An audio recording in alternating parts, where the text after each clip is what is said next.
Seriously, guys? They'll kill your mama. They'll kill your daughter.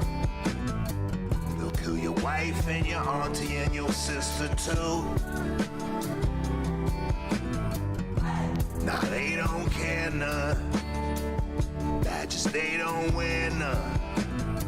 But soon enough, we'll all be shooting back at you. Really ain't a fucking thing you can do. We got way more guns, we got way more goons. If we stand our ground when the bullets fly, they call me Big Papa 'cause I'm ready to die. When you meet your maker, you can ask him why. They call me Big Papa 'cause I'm ready to die. They call me Big Papa 'cause I'm ready to die. They call me Big Papa 'cause I'm ready to die. You better get fucking ready. You better wake up. If you think this shit's fucking just some social media shit, you ain't paying attention. Three things are true. Number one, the black community told us this shit for years. We didn't listen. Number two, ICE is a white supremacist wet dream. And number three, the government's not going to save you. Facts. What up, everybody? Welcome back. Happy Monday. I think we'll start the stream with that one. That's Everlast and Willpower, Blood on the Wheel. If you guys want to check out that song. Jolly showed it to me and John over the weekend. He was like, yeah, the Everlast hit me up. And I was like, can we sample a couple of his reels he did here during Operation Metro Surge? And then actually some of my footage is in that. And also, you know, BG on the scene and many of the other stuff you guys have seen. So hopefully it's okay. Maybe I reach out to him and be like, hey, can I use that as my stream intro? Some of my footages is in it. I'm sure it'd be fine. But we got back from Maine. Got back from Maine yesterday on my birthday. It was, I think it was it was a very productive trip in terms of telling the story of what happened. Interviewing people. People are still out protesting, but you know, with independent, like, we are not corporate funded at all. Like, I'm dead serious. So we can only afford to be out there. Like, and it's sad, but the sad reality is when things like Delaney Hall happen, or you know, more, I guess, violent situations. Right? I mean, people are supporting more. It's sad. I wish it was the other way around. I really wish. I don't control that. Okay, I don't control that part of it. I really wish it was like there was more support during times when we're just having good interviews with people, and it's like it was in Maine, right? Unfortunately, that's not the case. Not the case. Okay, so when things like Delaney Hall happen, we can stay on the ground for a lot longer because people are supporting more because, you know, we're getting hurt, I guess. Sucks. I wish it was different, right? But it's not. That's just how it's always been. So we can't be like, you know, it costs money. You know, no one's funding us at the higher level. Shout out to Status Quo. They paid me for my work where I did for reporting for them. And then they also allowed me to stream on my channel at the same time. So any support you guys sent, you know, but obviously I was pushing Status Quo subscriptions and stuff because I was working for them. But I mean, that's really cool that they still let me, you know, broadcast that stream here. So that way you guys can be around, and then I think it's because Jordan understands that you guys will watch Status Quo stuff, right? It just makes sense, right? It makes sense completely. And plus, they've had my stream on their platform when it's just been me, right? A couple of times on Status Quo, they've featured my own stream without John or anything. This clown is back in Minnesota, so we got a couple news things today. One, I just wanted to say we're back. But also Jake Lang's in Minnesota today. He's doing a Shiloh did nothing. The Shiloh Hendricks chick said the N-word like a year ago or 2 years ago or something. It was like a big deal here. And now Jake Lang's here in Minnesota to support her court date. Guys, Shiloh Hendricks is being lynched for her First Amendment activity inside this Minnesota courthouse right now. But the unity that we're having here is amazing. This is an organization called NOVA. They're standing up against white people's rights being obliterated in America. Right now, Shiloh's facing 180 days in jail, two-tiered persecution. Keith Ellison and the Swamp Democrats are trying to make free speech illegal in Minnesota. We have to unify. We have to stand behind Shiloh. Free Shiloh! Free. Okay, so anyways, there was a big thing with Jake Lang drama over the weekend as well, and I saw it too. And like me and John couldn't believe this. I got to pull up the Instagram. Let me make sure I can do this. I got to pull up the gram. So this Unfuck America tour, right? And I've like stayed away from really criticizing establishment Democrat stuff because like we're all in this together or whatever, right? Anyways, so this Unfuck America tour, which was set up to be the opposition to Charlie Kirk's white nationalist tour thing at the schools, and so it was set up to directly like combat that. And over the weekend, I gotta pull this up here. There it is. Over the weekend, you know, I'm scrolling on my feeds, and me and John, like, we're tired. You know, it's the end of the day. We're hanging out. We're at the hotel, and then we pull up. I'm on Reels, and I'm like, what the fuck? When I saw this reel, all right, I'm just gonna let you guys see it. Okay, again, this Unfuck America tour. It's absolutely like Democrat Party establishment slop at the like it is, but it was set up to combat Charlie Kirk shit. And like liberal influencers you guys know are connected to it and all types of stuff. Right? I'm not gonna say it's like all of them. Whoever was responsible for this though, and then they're like triple downing, which is even worse. But like, all right, so let's just get into this, and then we'll get to the Manhattan stuff. So Jake Lang was clearly Ubered out, so they paid for this. This is clearly a situation in which they had to have, like, I want to know the funding about this. Did they pay him? Did they set up his travel? Because he came in this isn't even an Uber. This is like a taxi. So they bring Jake Lang. They just watch this shit. Into an Antifa den. That's something I'm not used to. Guys, what's up? Jake Lang here. Hello, it's Jake Lang. I guess Unfuck America. I don't know what I'm walking into here. You don't. Is this a Antifa terror cell in here? It could be. It's It could be. Jake Lang. Oh, man. Pardon J6er. In the belly of the He beast. has entered the chat. God bless you. Just, it's pain. It's pain. He's entered the chat. Yes. I'm Jackson 58. God bless, guys. Thanks, man. Shaking his hand. God bless. Look at this shit. See, good to meet you. Thanks for coming. Is this where you guys plan on like swarming me and attacking me? Yeah, right. Hey, David. How's it going? So, Jake Lang has Destroy arrived. Jake Lang. Yeah. It's over. It's over. It's over. America. This is for America. This is for America. Yeah, no, pretty sure Minneapolis already showed what to do to Jake Lang for America. This is like not it.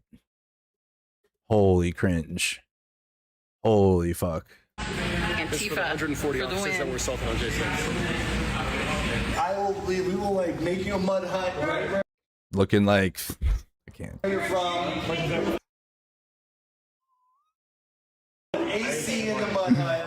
I don't want anyone in jail. I just want them back in their mud huts. So zesty.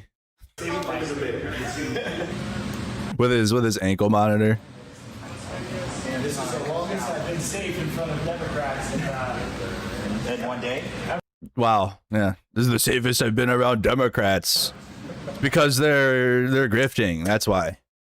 And it's sick. It's all gross. But they're using you because then they can suckle a little bit of money off of it, obviously, because he's a high profile clown.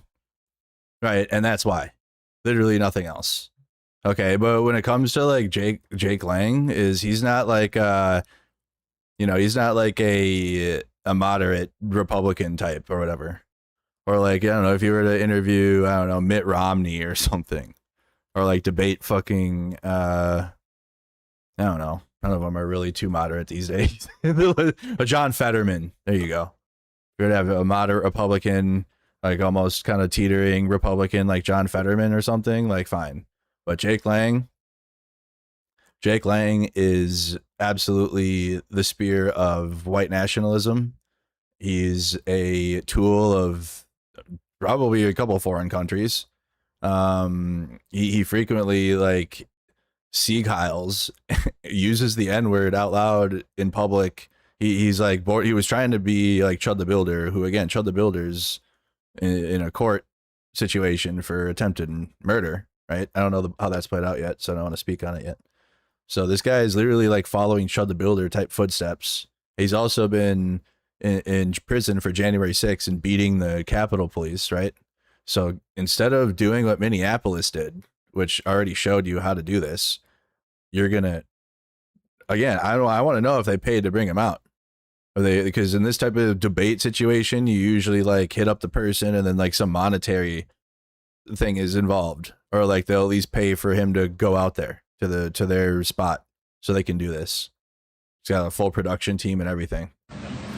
Yeah, before I became, a Christian and a right-wing activist, I had no problem with women. Let's put it that way. It prevents the government from targeting you for your First Amendment speech, but the First Amendment is the First Amendment. So other amendments had like forced integration, the civil rights movement, the women's suffrage. And then all this feels so performative.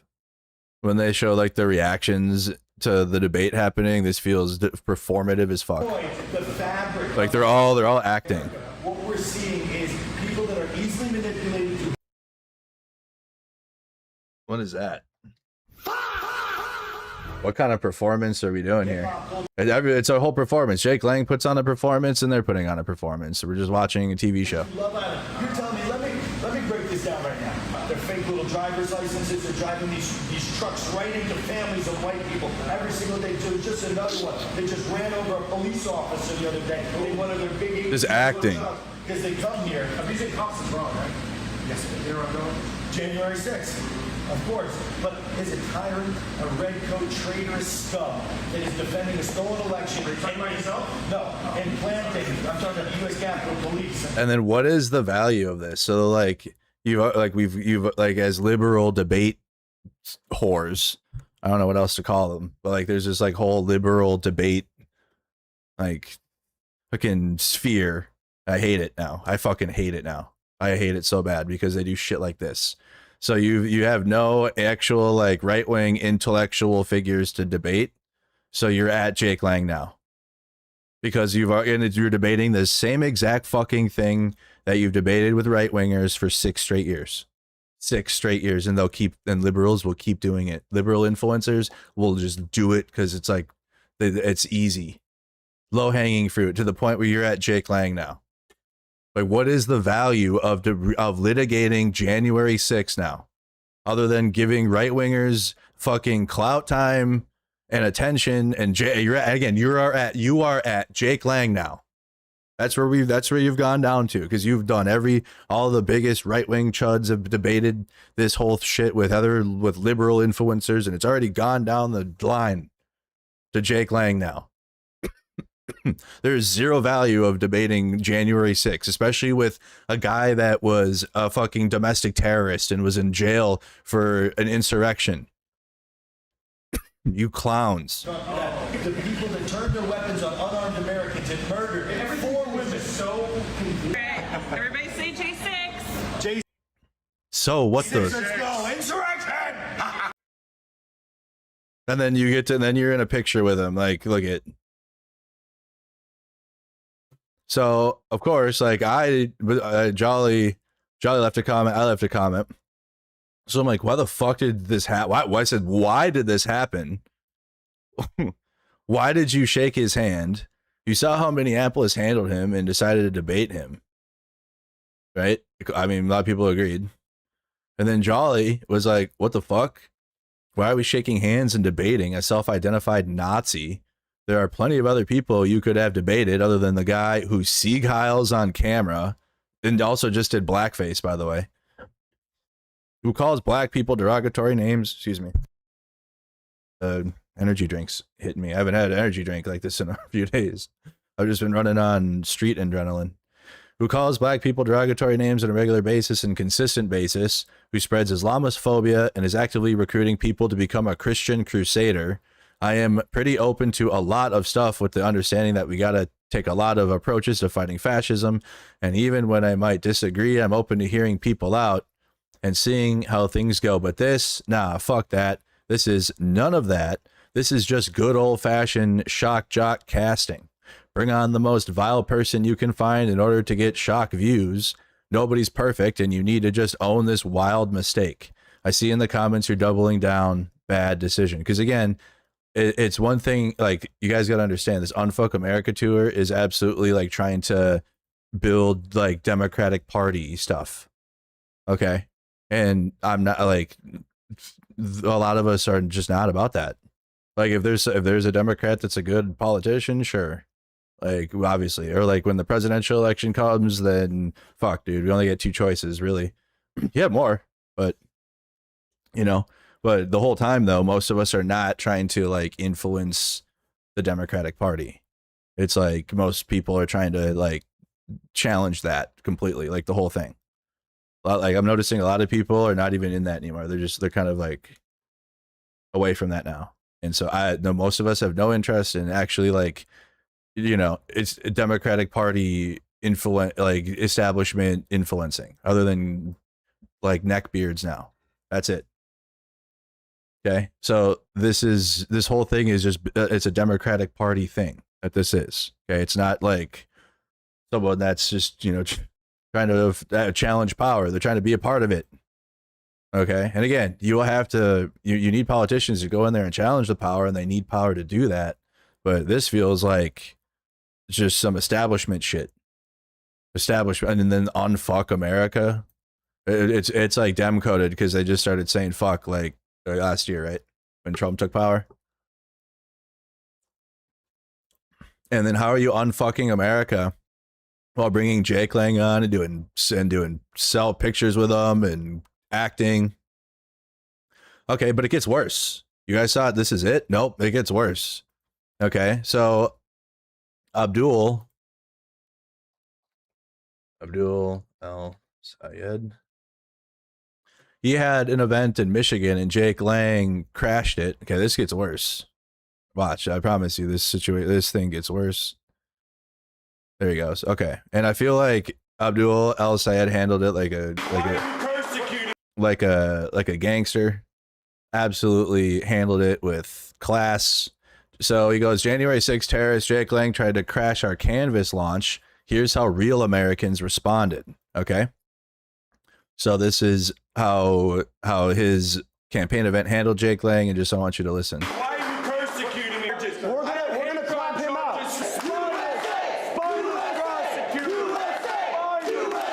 The reason I wanted to clap him out to USA is because he doesn't hate me. He doesn't hate AG. He don't even hate you. You know what he hates? He hates America. He hates the idea of what America was always supposed to be. Of the people, by the people, and for the people. Where it should not matter the color of your skin, should not matter how you pray, should not matter who you love, that you can be fully and 100% America. He hates that America. He wants America to be small. He wants America to be like him. He wants America to be hateful. He wants America to be a place that does not include. And every day that we go out there and we knock on those doors, we make an argument about what America actually is. An America that is bigger than his hate. An America that is bigger than the small-mindedness that he brings to this. An America that has a bigger heart than the one that he has.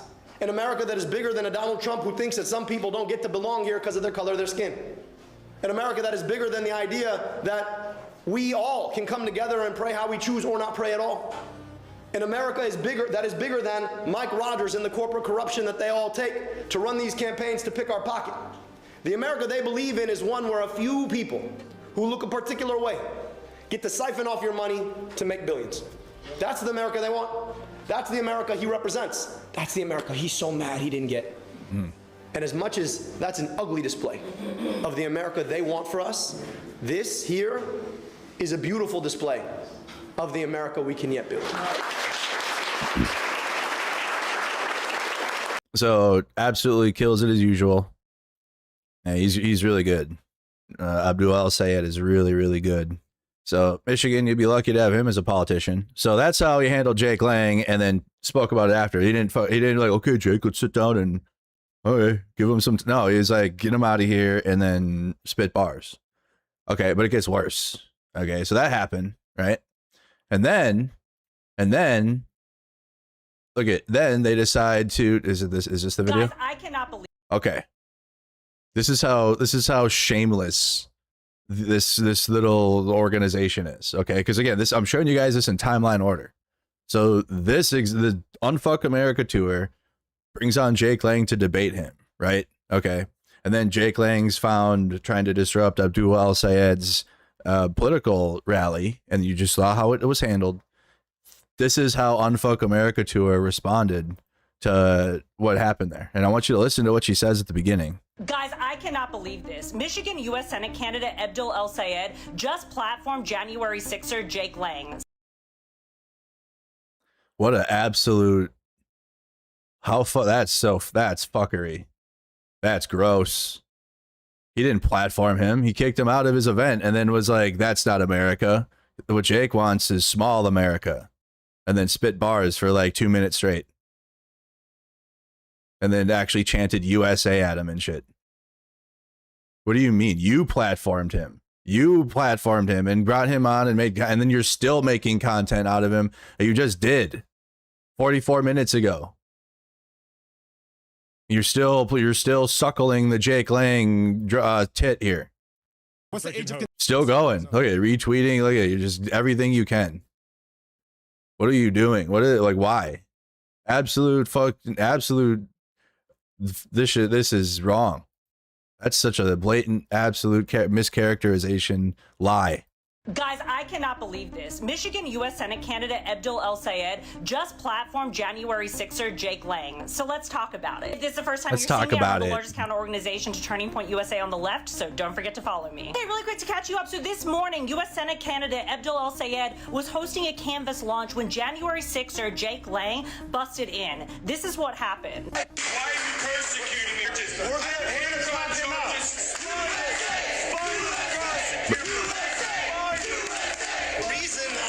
to clap him out. USA is because he doesn't hate me, he doesn't hate AG, he don't even hate you. You know what he hates? He hates America. He could have just kicked Jake Lang out of the room and said nothing about it, but the fact that he said something so poignant like that. How gross. Isn't this fucking disgusting? But that's why I'm done. That's why I'm done. I'm never influencing for the establishment Democratic Party. Again, it might have felt like that because 2024 was so dire, and it really was. But I promise you, I'm done. I told you guys I was done in New Jersey. I'm not playing because at my age, this is my age millennial fucking digital response to the modern. It's so like, fuck that, dude. You're the biggest response to Charlie Kirk's thing. Oh, that's cooked. Well, that's done. Absolutely disgusting. And then to say that he's using him for a campaign, like, what do you mean? He didn't choose to have Jake Lang show up at his event. Jake Lang's going and being racist to anyone with brown skin. You guys are the ones that shook his fucking hand. Abdul Al-Sayed didn't shake his hand. Really was the best response. Because he's right. Jake Lang does hate America, and so do a lot of other people out there like Jake Lang. And he just gets platformed and on podcasts and never has any pushback until now. Because today, the Unfuck America Tour launched the first ever debate with Jake Lang and somebody on the left. Is this not gross?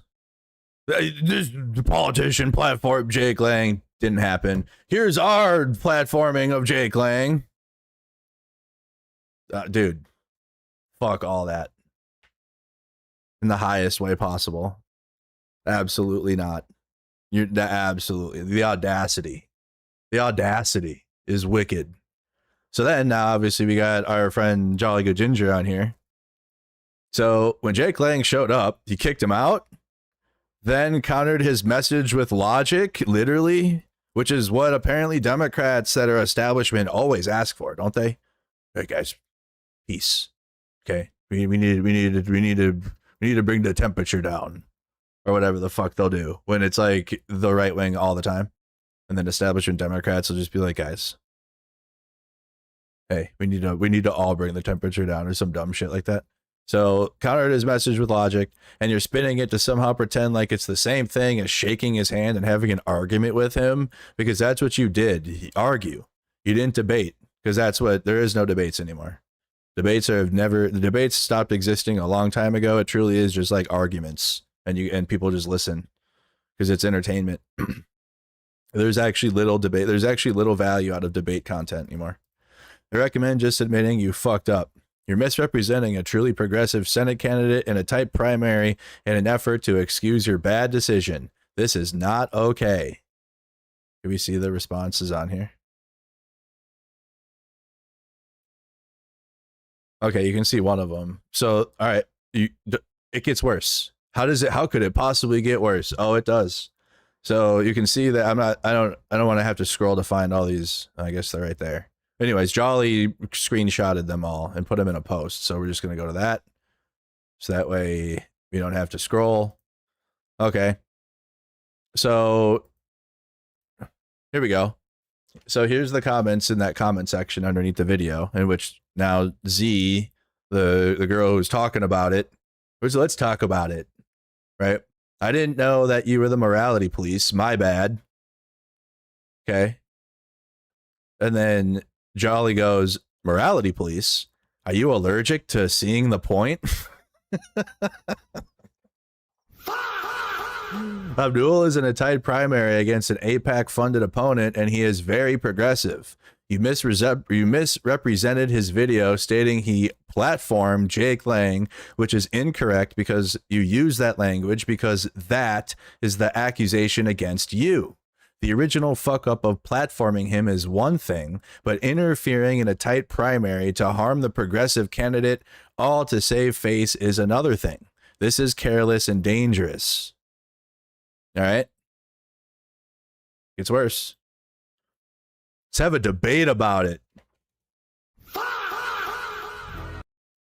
Let's have a debate about it. Tell me the time and place, I'm there. What do you mean, let's have a debate about it? What do you even mean? It sounds like the MAGA that's in my comment sections that I'm like, hey, I think we should have equal rights for all. And then MAGA will go, gay. Let's debate that. Like I got in my fucking comment section. I'm like, what? What do you mean? What do you mean debate this? And then what is the topic? Like why you platform Jake Lang and why Abdul El-Sayed did not? And then we get to argue that and then waste everybody's fucking time, or what? We could make content out of it though. It'd be fun, wouldn't it? Oh boy. Okay, so I'm gonna read this. It might be a little tight. I can't zoom in on Instagram. They need to improve their web. So Jolly goes, debate you?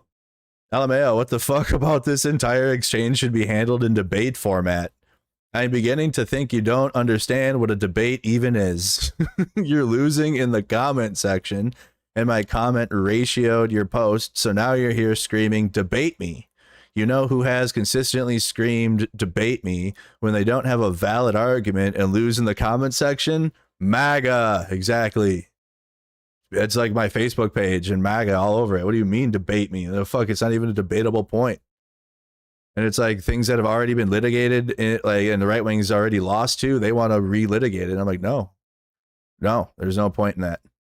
And then the left or the liberal influencers are like, let's debate nothing.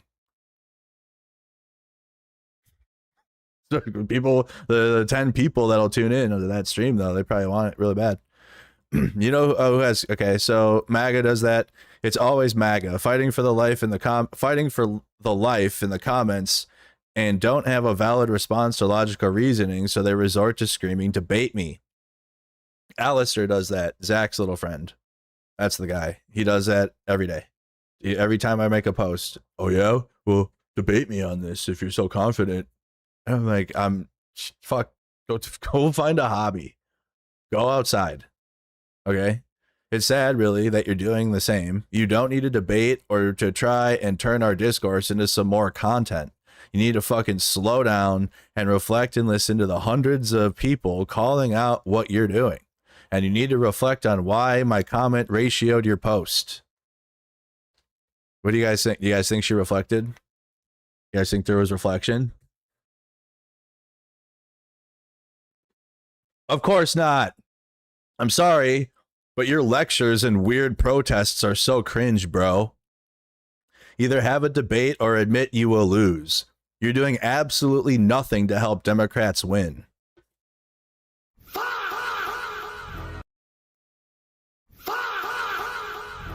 Yeah, take that, Jolly. Your lectures and weird protests. But yeah, definitely like debating Jake Lang. That's helping Democrats win.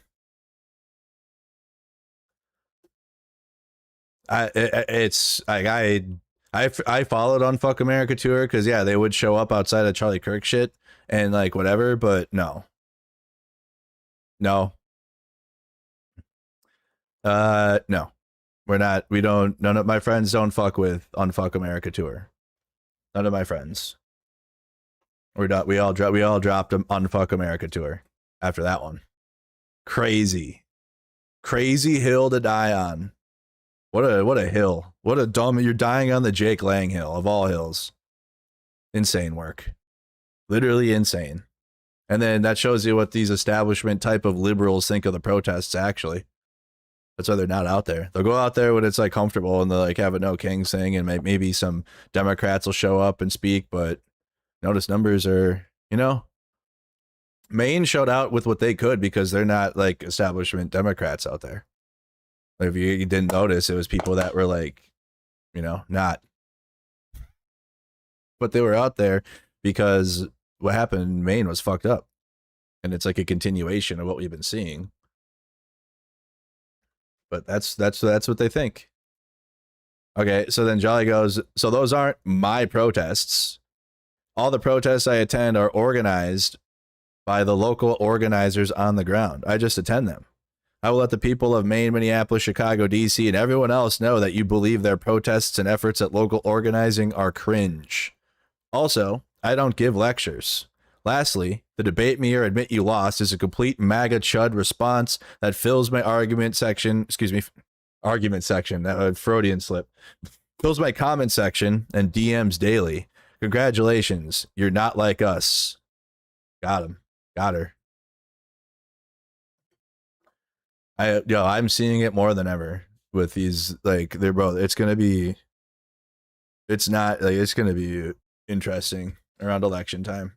Because there's these establishment liberal types like usually aren't even connected to the streets or what the hell's going on out there. They have no fucking idea. They will debate and sit in a fucking group call and fucking just talk to each other, and that's it. They don't actually go out and talk to real people. Or the people they do talk to are Jake Lang, because they can suckle content out of them. Insane work. So there's on Fuck America Tour for you guys. And then again, it's not like they're like, let's reflect on this. It's no, they're literally like triple downing, sharing, sharing Jake Lang content still. Watch David Maruccio, who has less than 4,000 followers, humiliate J6 racist Jake Lang. Wow. That'll do it. Yeah, for sure. Oh, they took out Trump. Age of consent in Arizona. But yeah, you're fighting the whatever, dude. So none of my friends fuck with Unfuck America Tour. So if you guys are following that page, I mean, do what you want. You can choose what you want, but I think that's a perfect example of like the political slap. Zach X keeps posting about me. It's really the other way around, but we'll get to that. Don't worry. He's mad. I dropped the video. I did this interview months ago, and I told him I was going to wait until the right moment. And after he absolutely failed in Maine, it was the right moment. Because a lot of people just heard about him. He showed up in Maine, and I wanted to time it to where more people would watch the video. Because he's starting to travel around the country. So people are starting to figure out, who is this Zach X guy? What does he do? And then we're dropping the deets now. So I dropped the video. You guys can check it out. And it was in May or whatever. And he was like, and he was getting destroyed by one of his own people. And so I went back and forth. I went back and forth with him, right? Because MAGA, one thing MAGA will say, and it's like, it's one thing to, like, I would never do this with Jake Lang. Okay, I feel like Zach X is like a side character or whatever. But one thing that they will say is like, I don't know, like he'll cry that, well, they never even said anything to me or interviewed me or whatever, it is as a journalist or whatever. And like on the streets, absolutely not. Like when we're out there on the streets, like he's trying to be a terrorist on the streets. He's trying to provoke people, which he did in Maine. He did do that, and the police was around him the whole time. So, but this was the opportunity here. I mean, I was just at home at this time, just playing, like, because I need breaks too, y'all. I can't be on the streets all the time. We're out there a lot, but you know, I need breaks too. And they really don't like when I'm at home just playing video games. But I really do kind of need that to like just to kind of reset. That way I can be solid on the streets, right? And interview people and not like be crabby or whatever. So, you know, and plus people were asking for it. They're like, when are you going to drop that? When are you going to drop that? So it's already on the channel, 2 hours long. If you want to see Zach X get absolutely just, I mean, I broke him down. It kind of turned into a therapy session. It went down to the atomic level there with Zach X. So, he didn't like that. So he's got these right-wing chud accounts that are in my responses. One thing I keep reading on Zach's post is he gets more views and likes than Andrew. X allows you to see all the metrics, and Andrew gets way more. They live in a different reality. I know it's a different reality that they live in, and they have to lie too. Like they have to, otherwise there will be nothing that they can grift on, right?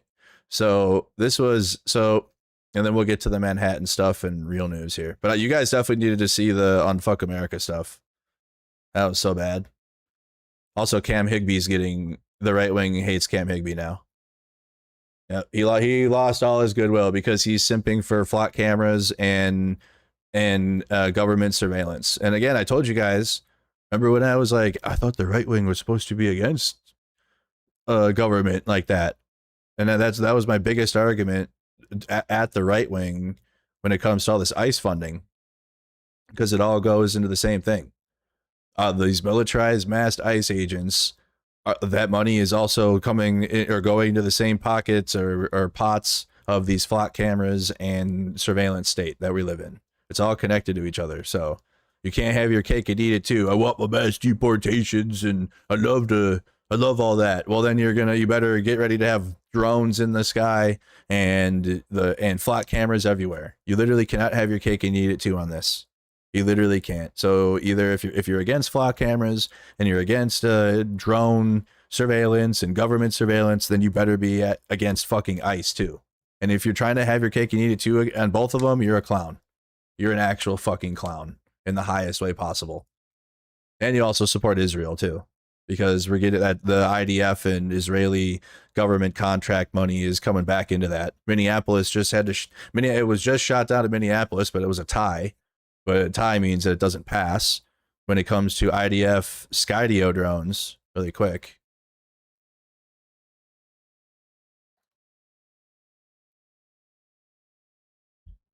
Thank God. Minneapolis City Council rejects police drone contract with controversial Skydio, which again is an Israeli drone company.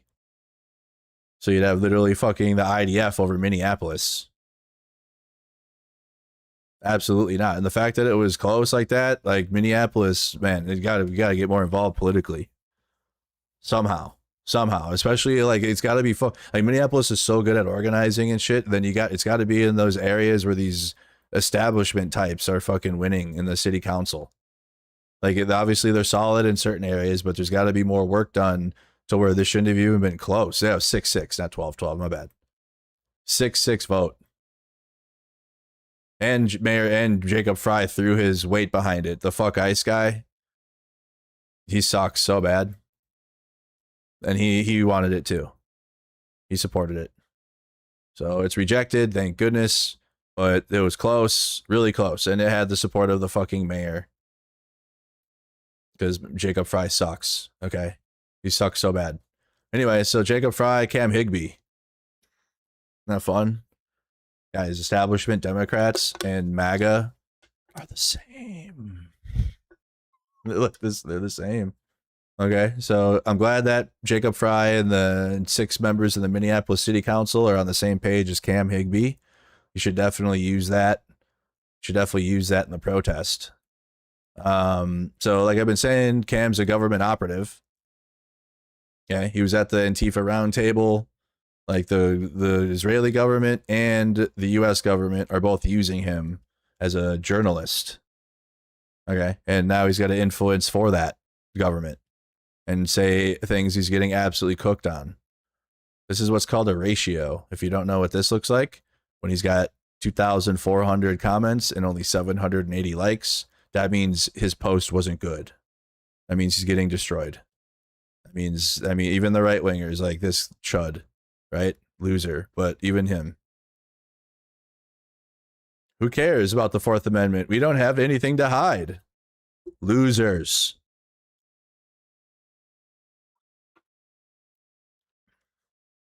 Absolutely, they're so fucking dumb. But Cam's chosen this, and MAGA has too. You know, MAGA has too. Where am I at with this? And also Tim Dillon. We can get to that too. All right, before we get to all that, so Cam Higbee's getting cooked. This is just some side character news. This was Zach. He showed up to the protest in Maine after threatening me. Should I play that context too, just in case you guys missed that? So the context is like, I'm already in Maine. All right, we got to zoom out even further. Okay, so this is the context. This is going to be cringe.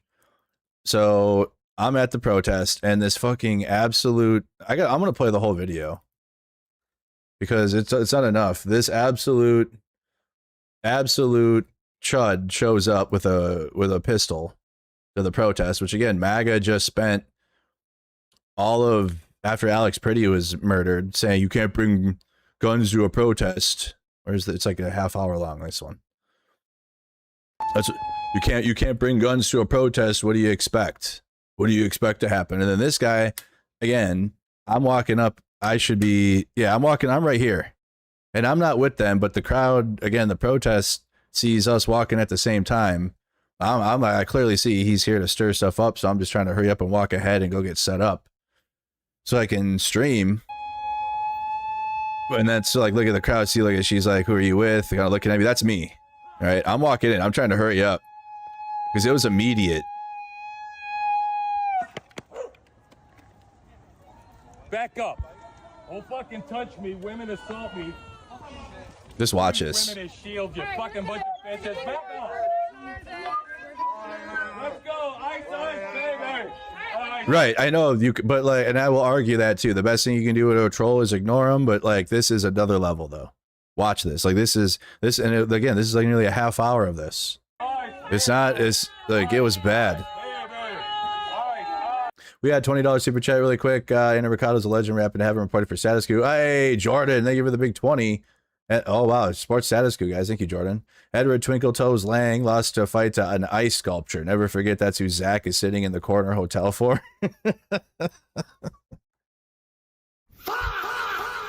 Okay, true. Very true.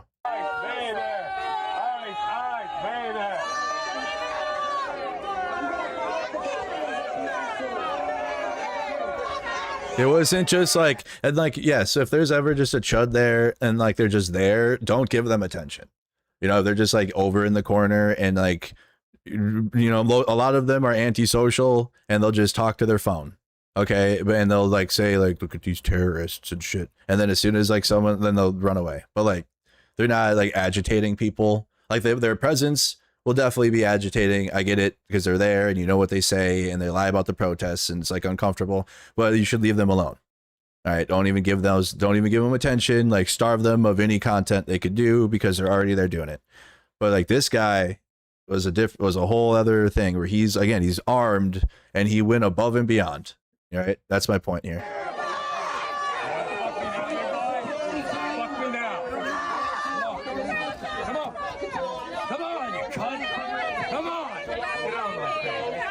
Get out of my face after look at.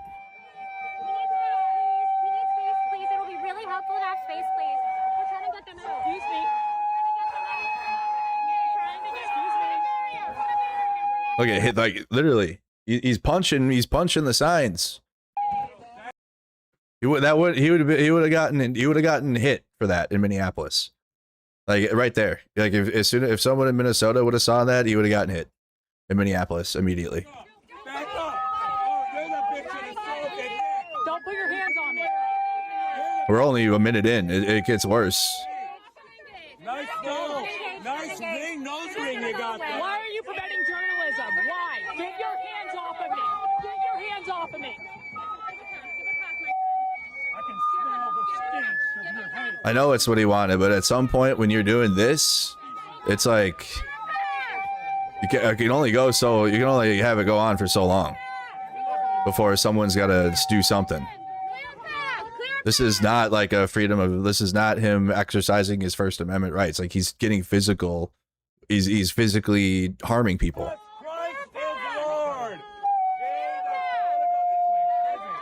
Look at this shit. Why? It's not freedom of speech.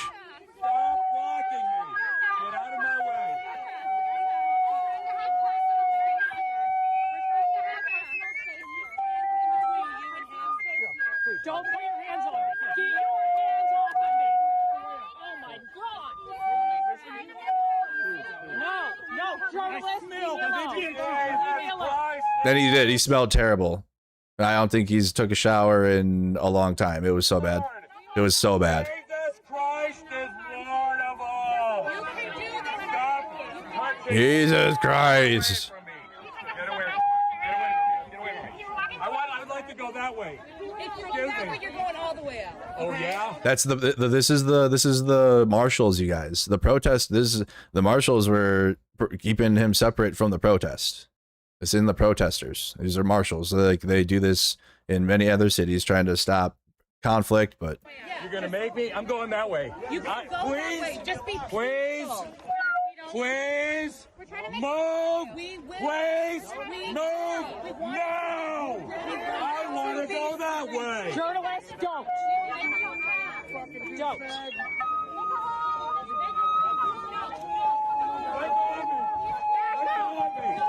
Let go of me. Let go of me. should have taken his hat. Got your hat. Like in Minnesota, that would have been someone else's hat. If this is Minneapolis, that hat would have been gone. Yep. Yoink. I don't want to get hurt either. Get your fucking hands off me. Back up. Back up. Get your hands off me. Then Jolly gets there now because it's like enough is enough. Get your hands off me. Your fucking hands off me. You take a fucking beat and leave me alone. Sir, they're trying to do their job. Let's go this way. Let's head this way, sir. They don't have authority. They don't have authority. They have no authority. Jesus Christ has authority. Shut the fuck up! Let's make a hole. Let's make a hole so that we can get them out. Jesus Christ has authority here. Leave me alone.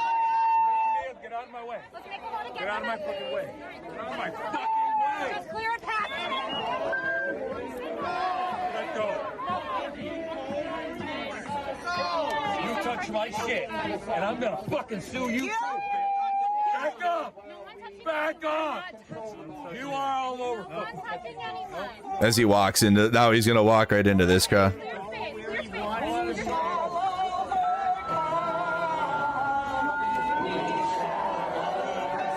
All right, let's just back up.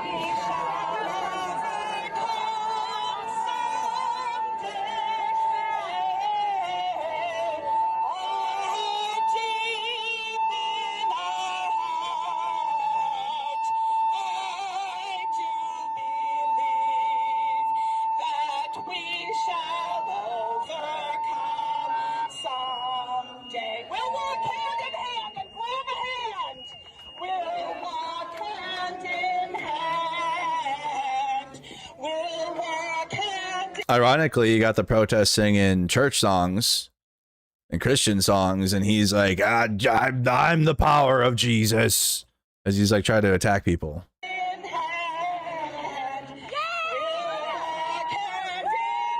The irony is that these are like religious leaders that were leading this protest.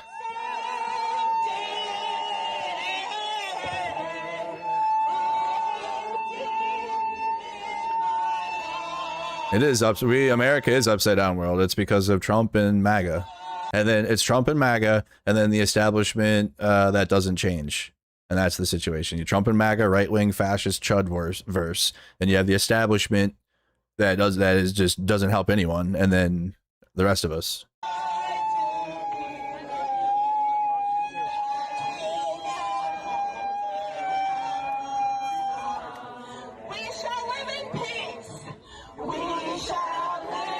Okay, so we can, like, this just kept going. And like you know what? Shout out to all the vets out there. I think every veteran that was out there like got like fucking like spoke out or did something, because it can't have this. You can't have this. Okay, like yeah, we did our service and we had to wear a uniform and all that, and like allowing this domestic terrorist to like try to terrorize people, we can't allow that. All right, and that was my whole point of what I said after the fact, and the right wing absolutely like cried about it. They're still crying about it, and we'll get to that. But I feel like yeah, Jolly and USMC Angry Veteran Matt, I didn't get this guy's name. He was with the Veterans Against Fascism group. Like I think like 3 of them tried to stop this guy.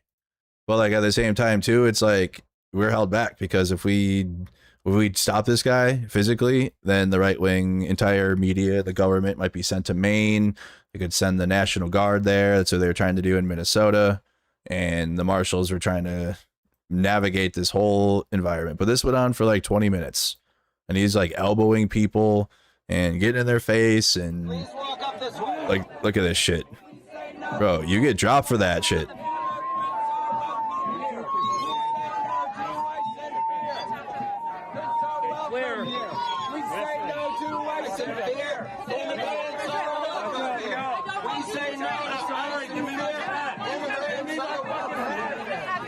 Nah, that would have been thrown into the woods. Should have thrown that shit in the woods. Go get it. Batch. Good, bring him to your house. How many got living at your house? Virtue signaling blue hair, bitch. How many you got living in your house? How many you got living in your house? As he's walking at her. Like that can't happen. I told you, you touch me one more fucking time, I'm gonna knock you into that fucking ditch. Do you understand me? Yeah, see? You can't. No. Nope. One more fucking hand. Not touching him. Nail, painted nail, fucking. Like, bro, I'm shoulder. What's up? At that point, it's got to like. No. You have multiple times. I haven't. I got my live streamer over here. I know. Yeah. I got my live streamer over here. Yeah. As he's literally. See, yeah, no. Get it, like, literally. She didn't even flinch, which is even better. But, like, it can't. We can't allow this. This can't be tolerated. This is not free speech. This is not like exercising a free speech. Like literally, and then again, she didn't even flinch. So it's in like, her face. Just don't get in her off. face. You don't have to get in her face. We say no to ISIS. I can do whatever I want. Why are you in my face? Get out! Get out! Yeah, see what I mean? Okay, so the chat, or I guess the right wing, only wanted to focus on when I finally spoke up to him, or like when others finally spoke up to him. But he was fucking getting in people's face. He literally like hit her in the face, knocked her hat. Bro, like it can't happen. You cannot happen. This is not freedom of speech. This is not protected speech. This is like, it's got to be handled. Get out of my fucking face! Immigrants are welcome here. We say no to ICE and fear. Immigrants are welcome here. Righteous, white hot hater of God. Oh, you can't speak for God. You're anathema. Yeah, it's MAGA cope. They'll always say this is a Democrat plant, or this is a plant, blah blah, because it's like They refuse to look at themselves in the mirror. This is MAGA. This is MAGA where it's at now. Like I said, this is Zach X's future. This is it. Or they're all the same, but this guy like feels comfortable in these crowds, like getting in people's faces. So that's why I told him later, like, come to Minneapolis and try that. Come try this at a Minneapolis protest. I don't need your fucking escort. You're stalking me. Or Los Angeles. You saw what happened with this dude in Los Angeles was doing this shit, right? Come do that in LA. Go do that in Chicago. Go do that at Broadview. You are. I don't want everybody protected. I don't need your protection. You can protect yourself. What is over? Come try that in a small town. Whatever their fucking right wing dumb fuck song. You can try that in the big city. Come do that shit in the city. Oh, it's the creepy girl. Your feet move and you slide a boat people back to their cars. 6 inches at a fucking time. Huh? Is this journalism? Is talking to someone being journalism? He's just like threatening side like this cannot be tolerated. Did I say I was a journalist? Fuck off. I guess I am glad that like in Minneapolis, if some dude was trying to do some shit like this, he'd be fucking handled. I am glad that happens where I live at least. I make news and cover it. I make news and cover it. Why are you wearing a mask? You have a disease. Leave me. You don't need to tell me how to fucking live. I'm not. Stop. Colin's really bad this year. I understand. Oh. We say no to ICE and Did you see that? Immigrants are welcome here. Lots of space. You gonna touch me? Immigrants are welcome here. We say no to ICE and fear. We understand. We understand you. Like, bro, you gotta get hit for that. Like literally chest bumped that protest. Like you gotta get hit for that. Sir, we understand your position. We understand, sir. Get the fuck out. We understand, sir. What is we understand, sir, doing right now for that? Well, he's just like openly, like literally assaulting people, getting in their face, like fucking, like we understand, sir, is not it. Oh, look who finally had enough. Yeah, exactly. Yeah, exactly. Get the enough of this. We understand, sir. Shit. It can't be it. That cannot be the move with these types of people. With this type. Get the fuck out of her face, boy. Get the fuck out of her face. No, that's a woman. You're not gonna be in her face. Man, you're not getting in a woman's head. Shut the fuck up, Skull, Minnesota. Yeah, I can't believe I ever wasted time playing RuneScape with you that one day. Yeah, you fucking loser. Oh, let's do it. You're not fucking in a woman's face when I'm fucking. You know what it is? It's because Skull, Minnesota and others like them are right wing and they don't know how to react right now because like they're seeing one of their own absolutely be exactly what they are and they don't know how to handle it. So you're attacking me instead as if I'm the problem yet. I haven't gotten into this yet. I'm coming up though. Don't worry. I'm coming up soon. Get the fuck out of her face. No, that's a woman. You're not gonna be in her face. And then it is sick. It is sad too, and it is what it is. And I understand we are not from Maine, and I understand that. I understand that they're trying to keep the whole peace and shit. But like enough is enough at some point. Enough has to be enough. It can't be tolerated. This guy is a fucking absolute like yeah, and also he's armed, so it can't go on, especially when there is no law enforcement around. Like they were down the road, and then when finally I think somebody went up and was like, yo, this guy has to get out. The police just kind of stood there. They're just like fucking watching it. Just watching it happen. You're not getting in a woman's head when I'm around. Oh, let's do it. You're not fucking in a woman's face when I'm fucking around. We want to de-escalate. Fuck off. You're not getting in a woman's face when I'm fucking around. We want to de-escalate. Well, the guy has already escalated it. That's why enough is enough. Come on. Get out of my Don't fucking touch me. Get the fuck out of my way. Move. This way. Stop pushing me. Yeah. I'm going this way. My friend, you're actually making my job a little harder right now. I love when you give me space. Literally, oh god, fuck, I fucked up, sorry. Because I'm like, literally, as he's walking by, his shoulder checks that guy. I'm sorry. Walk out of my way. Hold on. Right? Shoulder checks the guy as he walks past him. Harder right now. I love him. He's safe.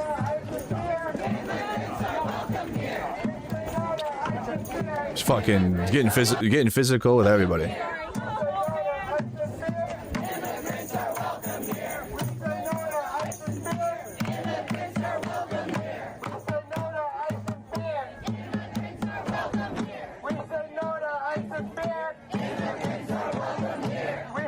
No one decked him. That's what he deserved, but no, it didn't happen. He did not get the Jake Lang treatment at all. And that's what my argument is. It's like, it's one thing if they're just right wing and they're just there and they're just filming and being chuds, then don't give them attention. You leave them alone, starve them of all of it. This is another whole thing. This was another whole thing. And again, look how long this goes on.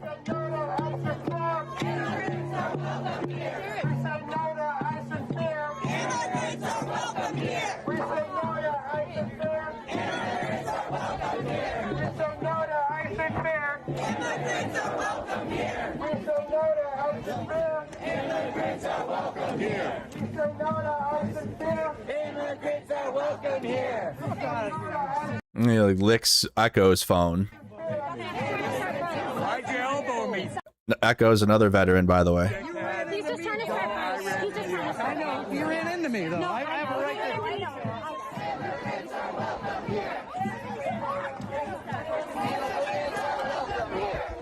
to... And yes, he did lick Echo's phone.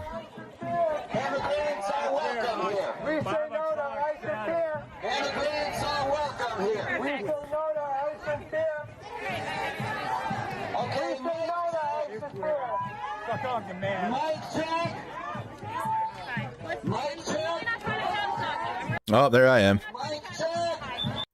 Because I was filming the protest. I didn't know, bro. Like, and I'm seeing this shit, and it's like, dude.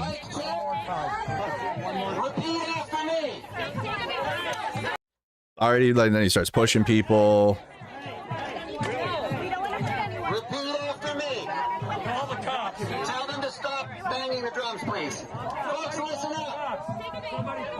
And then this is John of the Maine Wire. Okay, and this is a known chud outlet. They did it right along with ICE during Operation Catch of the Day, but they're the type of media that likes to call protesters terrorists. And again, I didn't know about him at all, but I had to react to this guy because, I don't know, he had like a dress clothes on, so he seemed like, I don't know, it's just like he came off as if someone that's like there, but he like both sides of the situation immediately, and like that's when I couldn't be quiet anymore. Because it also seemed like he knew him too. He's like, it seemed like they knew each other, but I didn't know anything about this until later in the week. Yeah, because I heard that it's like, John, get them fucking bastards off me. So I'm like, okay, he knows him. I heard that. I'm like, I'm right here. Because I'm like figuring out who this is. So he's like, John, get them bastards. So like, I was like, okay, are they friends then? Okay, and then immediately he's like, okay, bet. Yeah, you're right. And then he goes to the protest and goes, we got to be peaceful here. We got to have a peaceful protest. Like, get the fuck out of here. Like, what do you mean? This guy has been in agitation, fighting, like, hitting people, pushing people, getting in women's face, multiple women. I know he didn't do that to any man, but like all the women, he's like getting into their fucking face and shit. It's supposed to be a peaceful protest, right? And that's when I was like, no, I couldn't be quiet. Okay, so Mercado. Everybody take a breath. You good? You good? Are you good? He's out there pushing people around. Or am I? Taking sides. I'm not picking sides. That's like, get the fuck out of get out of there. I can't stand people like this. I can't stand people like that. Trying to both sides this. I'm just making sure it's on there for you. Right, and then I'm opening my mouth too. Because I like Matt and me are right next to each other, and we're both like, no, this guy has been agitating the entire time, and we're at 17 minutes in, nearly 20 minutes straight. And I told him, you are the problem. I told him, you're the problem. We want a peaceful protest here. That's all. Okay. We want a peaceful protest here. Let's go. Go fuck yourself. Go fuck yourself. Okay. You're lucky it's not Minneapolis, buddy. And I told him, "You're lucky it's not Minneapolis," because then the marshals were like, "It's done." He didn't like that. He didn't like that when I said, "You're lucky it's not Minneapolis." Oh, yeah, why? Because you know what happened. Get out of my fucking face. Tell me why. You know why. You get fucking dropped. That's Oh, would you drop Come me? to Minneapolis. Oh, yeah? Come through. Yeah, come through. Are you BG on the scene? Are you fucking... Oh, you're Mercado. Yeah, you're the motherfucker that rifled through the goddamn cop car. You fucking piece of shit. I didn't hear what he said. He said, "You're the one that got the rifle out of the cop car." So, wrong. I'm the guy that filmed the documents getting taken out of the cop car. You got to get it right. You're going to get it. If you're going to come right, you better come correct. When we showed up to the cars and like they got ravished through. And then I was the only one on scene telling people not to touch anything, because if you touch something, they're going to call you into an interrogation room no matter what.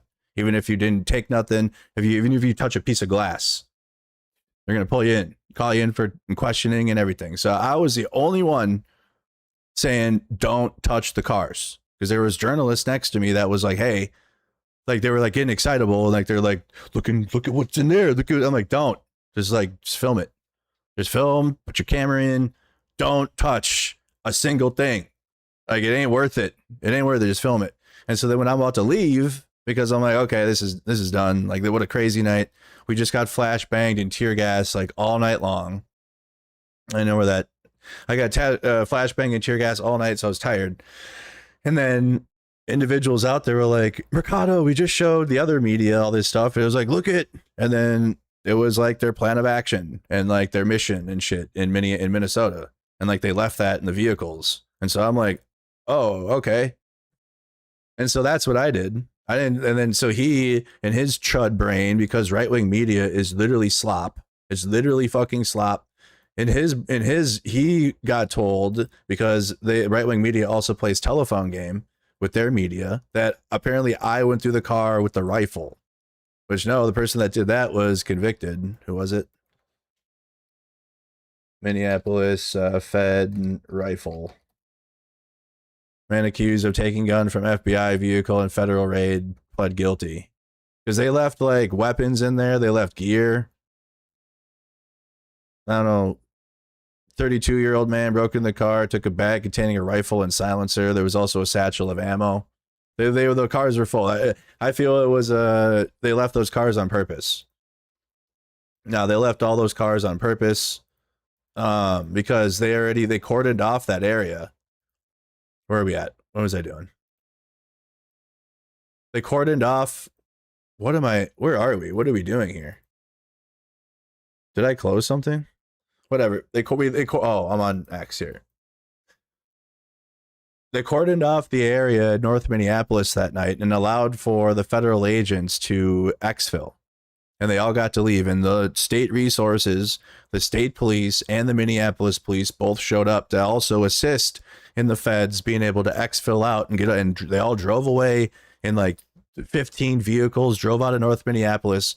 And then we left that intersection because I heard more flashbangs going off and shit. So we walked down the street, go around the corner, and then there was like one group of feds left, and they had a armored vehicle, and they were still flashbanging and tear gassing in North Minneapolis at night. It was crazy. And so then when that gets done and then they leave, I go back to the scene where that intersection was, and there's like 3 Fed vehicles still sitting there, and like the crowd's going through them. They're breaking through them and going in them because they clearly got left behind. And they were stocked full of it. Like what is that? And I feel like it was a plant. Those vehicles were plants because people were going to go through them and break into them and damage them. And there's no way you leave all that in there. Like we don't do that unless you want to say that, which they are, as we found out. But the FBI was out there too, right? They were like people that I guess are trained, or they had the tactical teams out there too. It wasn't just like there was untrained ICE agents that they had out there. They had like tactical teams and people that focus on operational security and stuff like that. But in the Army, we couldn't leave anything in our vehicles. We left something in the vehicle because the sergeant would go through it after we got back from the convoy. We had to come and do push-ups because we left something in the vehicle and that could be sensitive. It didn't matter. Like even if they just deemed it a sensitive item, like based on the packing list or something. And if we left it in the truck or whatever, or anything, doesn't matter. We couldn't leave any of that crap in the military. So nobody's fault to blame but the feds for leaving all that. And I feel they were setup cars. And it set up people and they got arrested, like I just read. They left a rifle and a silencer in there. You know, that shit is nah, dude. But that's also why I was telling people on the scene, like, don't touch anything, because I felt it was weird at the scene. And I'm like, nah, I don't, like, number one, even if it was genuinely like the police were like running and shit, like they like all don't touch anything even in that situation either. But they had a whole exfil and like absolutely like tear gassed and flashbanged everybody to move them out so they could roll out. I filmed them rolling out, and then they still left vehicles behind. So that's why I feel it was a setup. And especially at that time, do not touch anything, because they're trying to go after people. And this is like this is like, you know, you cast a fucking, you know, you go fishing. This is like the fucking hook, and the bait was the vehicles, and they were trying to see who they could get, because they need to show, because the Venezuelan man they shot in the leg was innocent, so they needed somebody to arrest. They needed some type of crime to happen in North Minneapolis, because otherwise the whole night of flashbanging and tear gas, all of North Minneapolis was for nothing, which it was. But they needed people to commit crimes. It was like kind of like a mini false flag, in my opinion, based on what I saw on the ground that night. So anyways, all that to be said, you can watch that on my YouTube channel. It's in the ICE raids. I can't remember what night it was. So I didn't even hear that part, because I thought he said the documents, and then I say, I'll do it again. I would fucking do it again too, the same way I did it, and he didn't like that. I'm just making sure it's on there for you. You are the problem. You want a peaceful protest there. That's all. Okay. Thank you. Agreed. Lucky it's not Minneapolis, buddy. Thank you so much. Oh, yeah, why? Because you know what happened. Get out of my fucking face. Tell me why. You know why. You get fucking dropped. We're just dropping. Notice how quickly he backs down when a man gets into his face, though. With the women, he was putting his hat in their face and like fucking threatening them and shit. And like when a man stepped to him, though, Oh, now he's checking his phone. Now he's got to scroll on his phone. Oh, yeah? Come through. Yeah, come through. Are you BG on the scene? Are you fucking... Oh, you're Mercado. Yeah, you're the motherfucker that rifled through the goddamn cop car. You fucking piece of shit. I'll do it again, too. Yeah. I do it again, too. Yeah, fuck you, Mercado. Fuck you, Mercado. I hope I got you so mad. Did you get mad? Are you mad now? Did you get mad? Are you mad now? No, I'm not mad at all. You got all these people. Quit touching me. Quit touching me, you red-haired fucking cunt. I told him the same thing Jolly did. And then he goes at Carolyn, she's right-wing too, ironically. But Jolly, same thing. Like, these marshals were protecting him.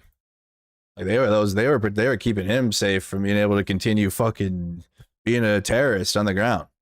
And marshals weren't there for us. I mean, they looked like it, but no, they were there to protect him. You got all these people. Quit touching me. Quit touching me, you red-haired fucking cunt. Oh, when do you find out who I am, bro? I got you. Fucking bioweapon. Hey, I got you.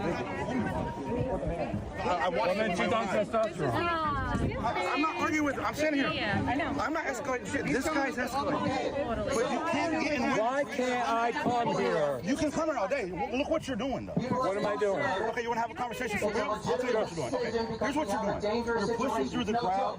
You're not doing what you're Okay, so let me ask you a question. All right, fair enough. Now, let me ask you a question. Okay. So, do you think that ICE was justified in shooting that guy if he used that car as a fucking weapon? And why are we all out here protesting if nobody's seen the fucking video yet? Why, sir? Why? I know, before we talk about ICE. No, let's talk about ICE, because that's why I'm here. It has everything to do with it, sir. No, this is why I'm here, to show, stop touching me. So you spent 18 minutes already getting in people's faces and shit and blah, blah, blah. And then now you want to have a debate. And then now you want to have a calm debate. I can move toward her. You just touch me. Right here, and I'm not that one. Okay? Touch me then. Let's touch each other. You see what I'm saying? Let's touch each other. Are we here? Are we going to make out? We're going to make out. So right-wing chuds from Maine and also Zach X and others clipped the parts where Jolly and me are like finally like saying something to him and made it seem like we're there to agitate this guy and stop him from his free speech and the right-wing chud shit And you can clearly see how it was because it went on for so long and he got in so many people's faces and it was like beyond toleration. Even to the point where, again, Carolyn is a right wing. He's right wing too. And he got in her face too. It didn't matter. So it was like, enough was enough. Like, enough. Like, you got to say something to him. You can't just allow him to just do that and then try to maintain some type of peace while he's like trying to fucking hurt people. You can't have your cake and eat it too on that. So anyway, so the right wing Chudverse hated that, and like they started adding me and like this whole Maine thing, the Maine X community and the whole like this entire apparatus in Maine that exists, I guess. Where was it? Was it oh yeah, it's on X. So they decided to have a counter protest because they felt that like we were coming to Maine for agitation when I was there to film the protest and talk to people because ICE just murdered Johann Sebastian Guerrero and the community wanted answers. Okay. And like the only way you can do that is by talking to people. And so because we actually like, again, we didn't physically stop this guy. He should have been physically stopped. But we didn't. We just like I had enough because we spoke out. Then that was enough for these right-wing chuds. No, actually it was BG filmed it. Shout out to BG on the scene. He was out there. They were like, we need to have a rally in Augusta to respond to this Antifa terror in our city. He didn't stream it on X. And I still keep getting tagged by these Maine chuds. Because they were not happy that we were just there. Press conference in Portland. There you go. Here you go. So then they had a chud rally of like, I don't know how many you guys count there. About a little less than a dozen. What do you guys notice in this clip? Love you guys. So that's this guy's like his name's called Corn Pop or whatever, and he kept adding me like all week, telling me to leave. He's like, you and Jolly and all the other Antifa agitators need to go home.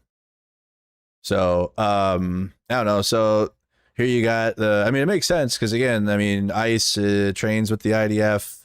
You know, it makes sense to see a giant flag of Israel flying. Eventually, the other guy put it down or whatever. My Trump, my Israel, my flag. Yep. So this was the counter protest, and then also Snaggletooth was there. There he is. You can see him.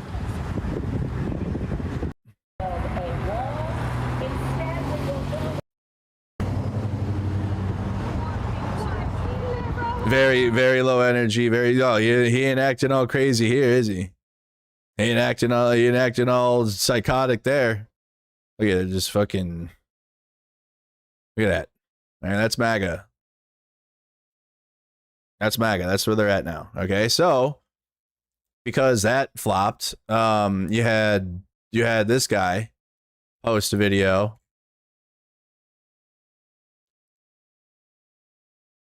Oh, we can blow red lights if we're ditching Antifa, I guess. Okay. Blowing red lights, though, to continue covering the feds, though, that's bad. So then this guy makes a video. Obviously, he's the Minnesota chud. He does videos in Minnesota. All right, so... No, that's not it. Where is it? There you go. Hey, guys. Good morning. Let Andrew know I'll be seeing him soon. Southwest Airlines, though. Okay. I mean, again, I saw somebody in the comments say not to be classist, but Southwest. And also, I was like, wait, there is no South. First of all, when I looked, I was like, there is no Southwest connection in Portland, Maine. You got Delta, you got United, and like JetBlue. Yeah, Southwest doesn't go there. But because he's less than 5 foot tall, the leg room doesn't matter. You know, you could fit up into the carry-on.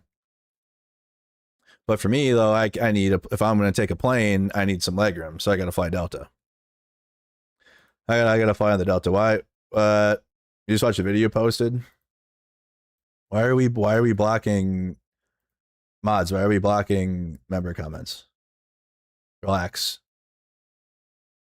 Okay. Just if it's a chud, don't be the language police, please. So anyways, you made a video saying, tell Andrew I'll see you soon. And I'm already in Maine at this point. So I'm like, okay. So then I make a video saying he's coming. He's on his way. He's coming to Maine. And then I also give the details to his court cases. Because for some reason that never gets shown, or it hasn't.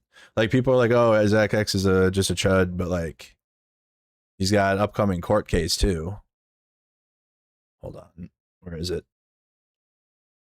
Sorry, we did a lot of actual journalism out there. So I got to scroll past the actual good reporting that we did, which you guys should all go watch. Well, let me find this without getting you guys dizzy here. Do.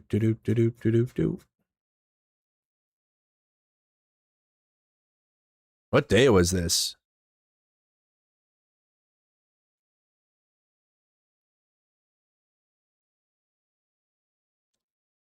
Sorry, gotta go past our real work here. It's a lot of it. We did a lot. If you guys missed all the reporting in Maine, you guys should go check it out. All right, so then I post. It was on the 16th. So I post all of his court numbers. You guys can screenshot that if you guys want to look that up. But he's got a harassment restraining order for sexual assault. An ex part HRO was granted on April 4th. And the HRO was confirmed after a hearing. And then you got harassment restraining order for online bullying and doxing of a former coworker. That's what got him fired from his job. HRO was granted on March 16th. He's got a third-degree felony assault and an additional felony charge alleging possession of a bullet restraint vest while committing a felony. You got a fifth-degree misdemeanor assault. You got obstructing the legal process, disorderly conduct, and amplified sound.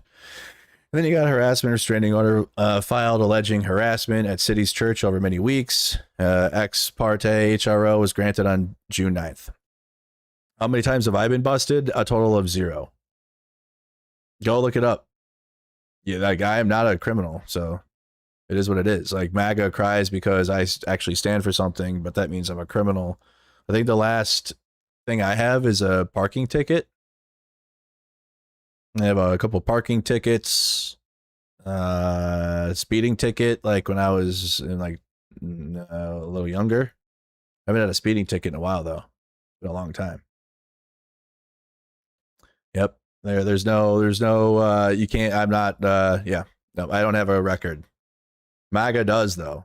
And it's crazy that they sell themselves as like this good Christian, like fighting for the country, and they're all fucking criminals. And it's crazy how that you can be a literal criminal and commit crimes, but yet sell yourself as if you're like a savior of the country. How does that work? I don't know. So anyway, the week went on. And like I said, we did great journalism out there. Come check it out. Go check it out on X. Good views too. I mean, status quo. Interviewing various. This is the Unquirer and the Maine Wire, or the Maine Liar. They just kept adding me. It's like, you guys live in Maine. I'm even doing journalism with a guy who's pro police. It didn't seem like he was pro ICE. But he was very upset about the fuck ICE signs and was definitely right wing for sure. But when I asked him, I was like, but do you support ICE? He was like, he wouldn't say it. He wouldn't say so, but he absolutely was like, I support the police chief and I support the FBI. That's what he said. But he really wanted me to know that. So definitely right wing, definitely likes the police, but he couldn't even come to say he supports ICE. Crazy how there's right-wing media and there's like right-wingers out there. You could go talk to them, but they won't. They'll just stay at home and do propaganda. Okay, we heard from the wife. We heard she did a press conference, so we got it in Spanish, obviously, with the translations. So, just really good stuff. I reacted to Trump. Trump had an address, obviously. Maybe you guys checked it out on the channel. It was terrible. Okay, he just gave us shit we already know. That's what MAGA does, though. They just are like, or that's what Trump does, especially, is he rebrands stuff and like as if he's selling it to you brand new. But then spent all of 2016 to 2020 lying about the Russian collusion and the election interference from Russia. But then he's like, hey, look at, there was Russian interference. China is bad, basically. So it was like literally nothing. But in there, though, the actual danger is the upcoming midterms.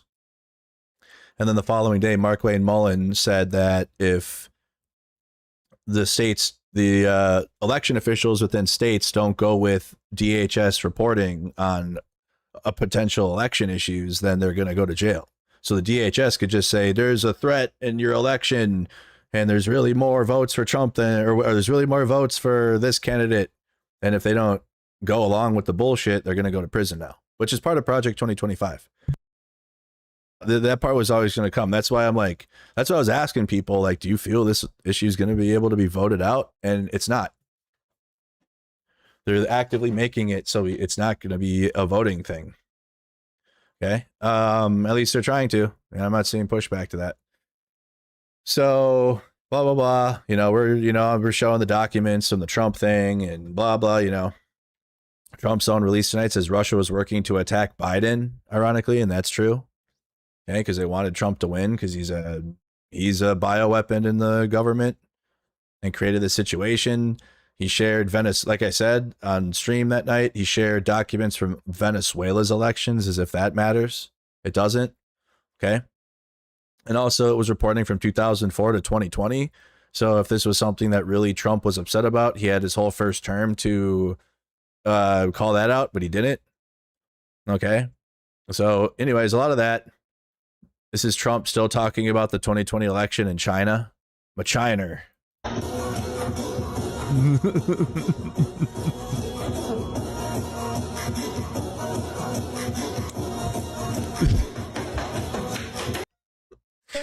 So Jesse Waters was gross. Even Thomas Massey was calling it out. Okay. All right. So everyone was calling it out. This like, yo, the wildfire stuff that happened. Which I might go up north and cover if that's continuing. Just trying to catch you guys up on all the stuff that happened to the point when Zach X finally shows up. So then this is the guy that held the pro-ICE rally in Augusta, Maine. This is a guy known as Corn Pop, a well-known chud. Okay. Sad. Very sad. Nicholas, and literally like they are so Trump, like look at bro.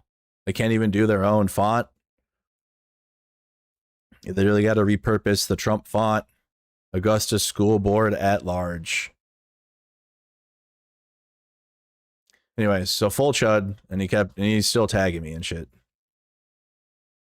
He's still on Facebook tagging me in his posts. So, and also this is what got the Maine Wire hated really quick. Because they were tagging along, they were riding along with ICE during Catch of the Day. They're doing what Alpha News was doing in Minnesota. And then they act as if like they're the good guys and the ones blowing the whistles outside are the terrorists, right? Nice Lexus. Nice Lexus.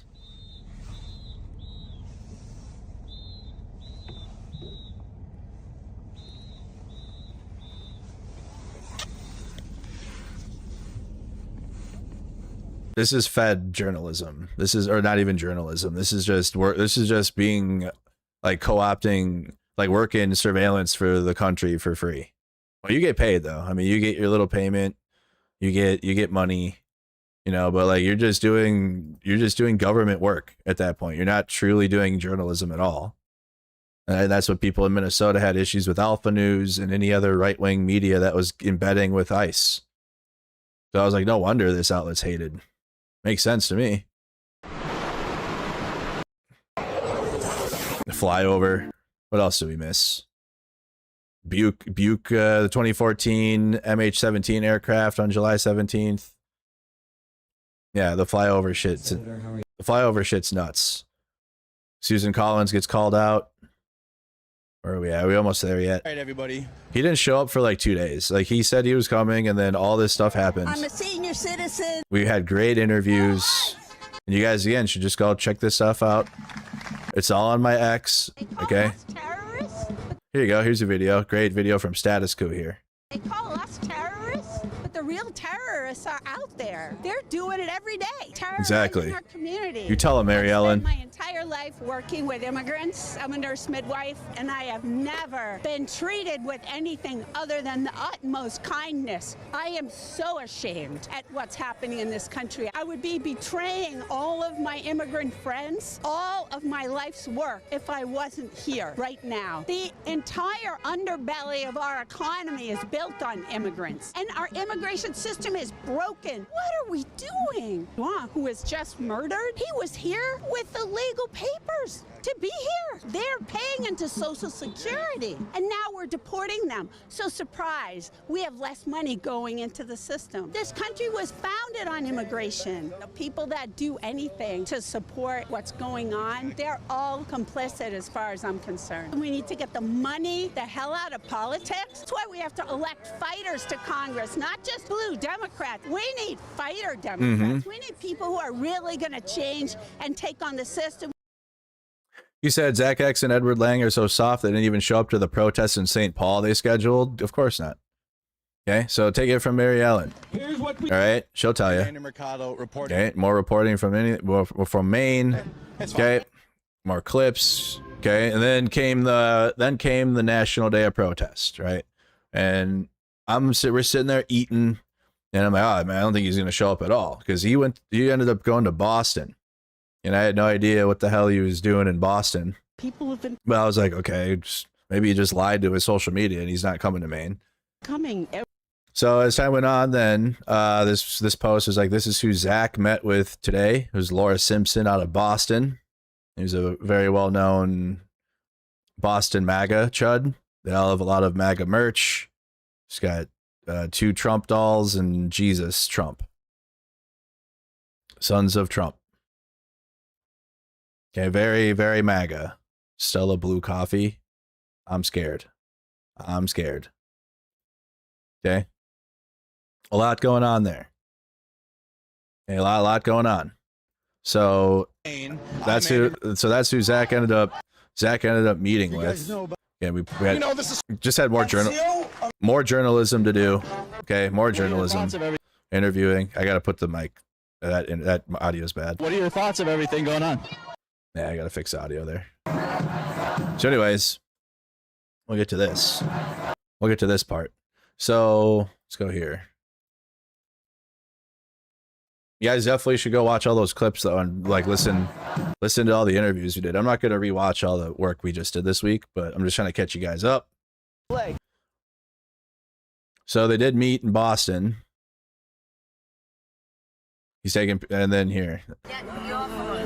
It's taking video right now. My glasses are. My glasses are taking video. 93 North. 93 North. Yeah. 93 North, everybody.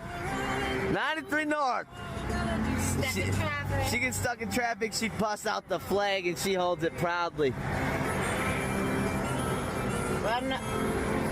We're not even moving, people. I'm not a hazard on the road. Get the front, get the front. Yeah! Ah! That's a sick Camaro. That is awesome. He saw us. He did that for us. Or let up a smoke. This is someplace that you'd rather be. I hope you get this feeling from me. I did. I'll tag you in it. It's videoing right here.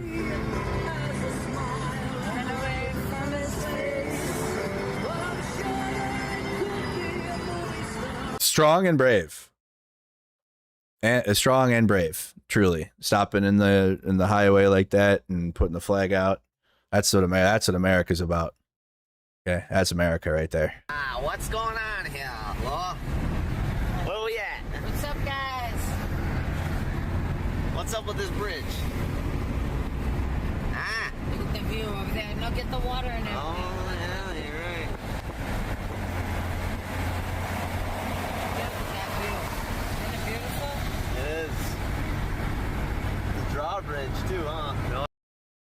Just discovering things for the first time.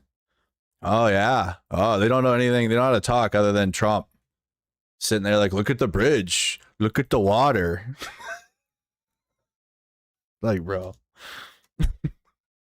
That certainly is a drawbridge. Like, what the fuck? All right. Where is he at? He gets to Maine. That's not what he wore to Maine. Did he delete it? Ah, embarrassing. Ah, he took it down. Yeah, that was that was a bad life. Yeah, that was bad. I would have deleted it too. I don't blame him. I would have absolutely deleted that too, because that was bad. So I missed the beginning of it, but they get into it. If you guys have the video clip, maybe you guys have it in Discord. You guys have that? Yeah, I would have deleted that stream too, for sure. You wait till you guys see what the fuck happens. Hold on. You guys have it? I thought you guys had it. Hold on. In the U.S. protest section. There you go. Oh yeah, nothing's gone forever. Oh yeah, nothing's deleted forever. So, I already have a ton of video of this fucking crackhead bitch right here bumping into a veteran on purpose out of the view of the camera and then assaulting him and ripping the whistle out of his mouth. This is Zach X. The cops are already aware of who they are. They knew he was coming. They're agitators. And this little crackhead bitch right here, all she does is run her fucking mouth. We're going to establish like a zone. Absolutely. Just don't come We're gonna establish a free speech zone. Try to hang over here. You guys hang over here so everyone's safe, okay? Absolutely. God bless So Zach X and Methany. He's still not gonna fuck you. We love Donald Trump. I know you like that dick, right? You like it. That Zach finally found someone he's taller than. Dick, right? We love Donald Trump over here. I hope he touched children too. Ice, baby. Ice, baby. This is what you've been reduced to, Zach. This is what you've been reduced to. You're not a veteran. Are you Vietnam? Crack X. That's none of your business. You look like you're Vietnam. Your crotch is Vietnam. Oh, don't do that. No, thank you. Absolutely, please stop. Nope. No. Please stop. Okay, so like during all of this, me and John were filming the protest and like people were speaking and stuff. So like we weren't, this was on the other side of the plaza. Fucking crackhead bitch right there. Look at that.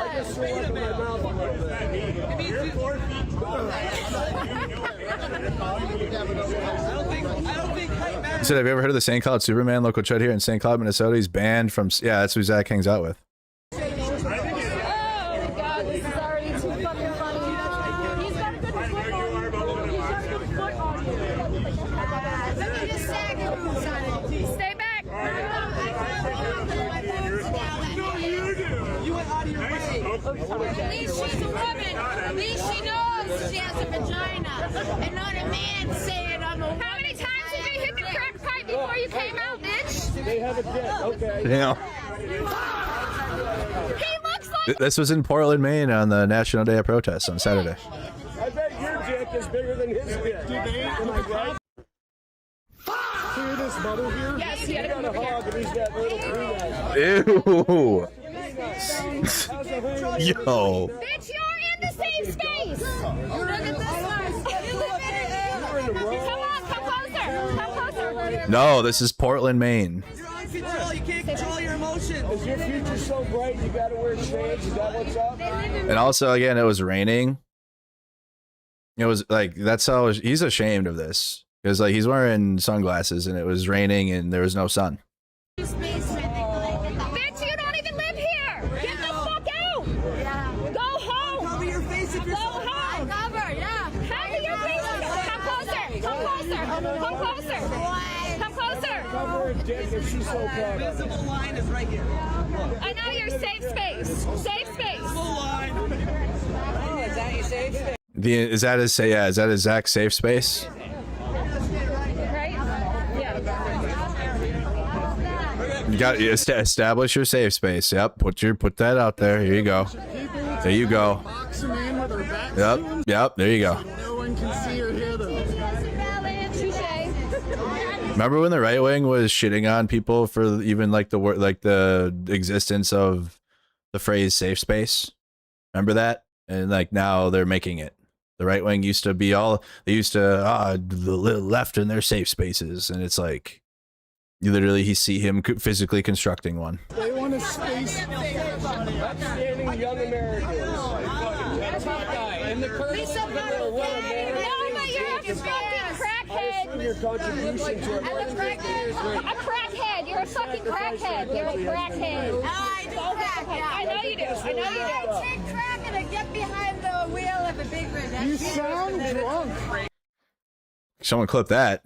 You sound drunk. Maybe under the How wheel come of the they know big my name? They don't know your name.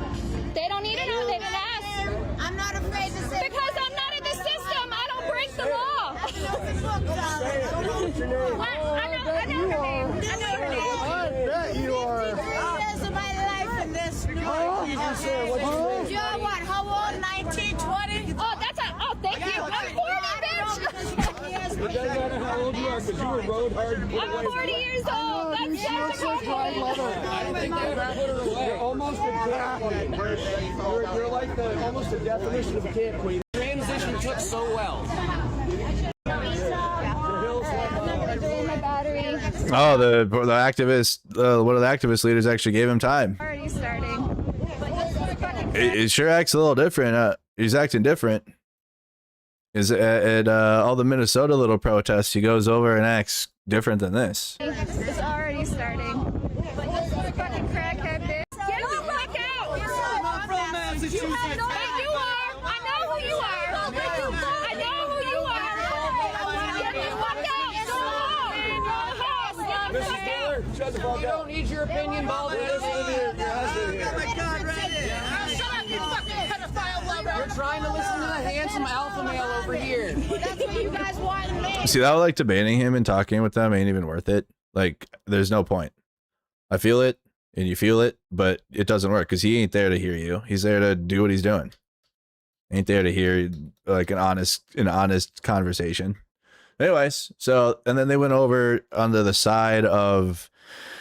They made it over to like the side of the protest and like were yelling from across the street a little bit, but the crowd was just like telling them, "Fuck you, shut up, fuck you," and like that was basically it. So, and then we never saw him again. Like that was it. That was truly it. But then we come to find out on Zach's own stream, things weren't going so well with him and Methany later as the rain started coming in. All right, let's check this interaction out.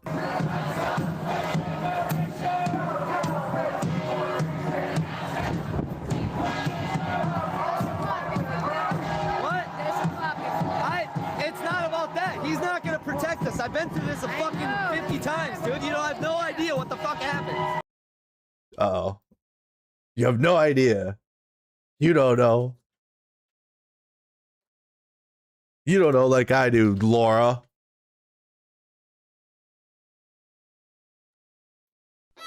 Yeah, Laura. They will never protect us, and we cannot protect ourselves. I know. You don't understand what I've been through. I know, and you don't understand what happened. Well, if you've been through some shit, then you wouldn't be fucking doing this shit. No, this is fucking ridiculous. It makes you look stupid. It doesn't make you look stupid. Yeah, it does. I have a bet if she goes to jail. I just don't have a fucking ride. About to just fucking get a fucking car, a rental car, and go home.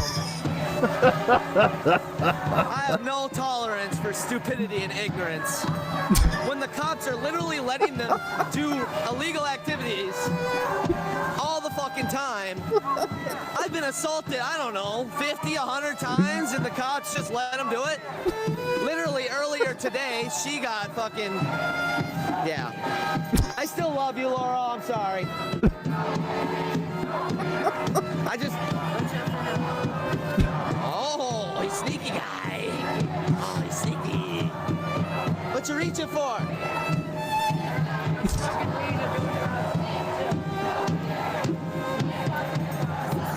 That's whatever. I don't even care anymore. Let's just get it done. I'm not. Why are you why? Look at all the police will go. Doesn't matter. The cops will not protect you. Wah. I'm not going to protect you either because I'm going to go to jail if I do. Damn. That's not very nice, Zach. I'm not going to protect you either. Dang. Dang, Zach. You're not going to protect your woman? What kind of alpha male shit is that? I'm not going to protect you either. Damn. Heck. Stop crying. Are you still crying? Stop crying. Well, I'm just telling you how it's gonna be. Stop crying. This is how it goes. You can't say nothing. It's all live. Crying about the rain being cold. Unprepared. Yeah, I'm not in my state. It's not my car. Whatever. Brother, like you can look at the weather report for the day and know like what's gonna happen. Like most of us, all the people knew it was like gonna rain. Like we had protective gear. Like I'm from Minnesota, the same place he's from, and John's from New York City. John, I guess, just knew to bring camera equipment that would keep it from getting wet. And like immediately before it started raining, John was like, "Hey, hold this." And then dressed up the camera and put the weather protection gear on it, put it on his live view because it was about to rain. I had the Timberwolves weather jacket on because I knew it was about to rain. Because, duh. So he's like, I don't know. I'm not from here. How do I know what weather is? And she's like, you're crying about the rain. You're crying about just crying. That's all MAGA is, though. Don't act like you're better than this, Laura. That's all MAGA is. Just fucking crying why things aren't the way they want them to be. That's it. That's it. Just crying. I'll protect you. And I'm not going to protect you either because I'm going to go to jail if I do. Stop crying. Well, I'm just telling you how it's going to be. Stop crying. This is how it goes. You can't say nothing. Put it on live, too. It's all live. Crying about the rain being cold. Unprepared. Yeah, I'm not in my state. It's not my car. Whatever.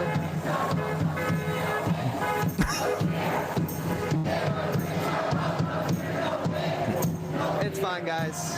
It's fine. It's fine. Thank you so much for caring, but it is what it is. I will never, ever, ever, ever, ever, ever try to link up with another person again. Ever. I'm so tired of being disappointed. Jake Lang was a complete disappointment.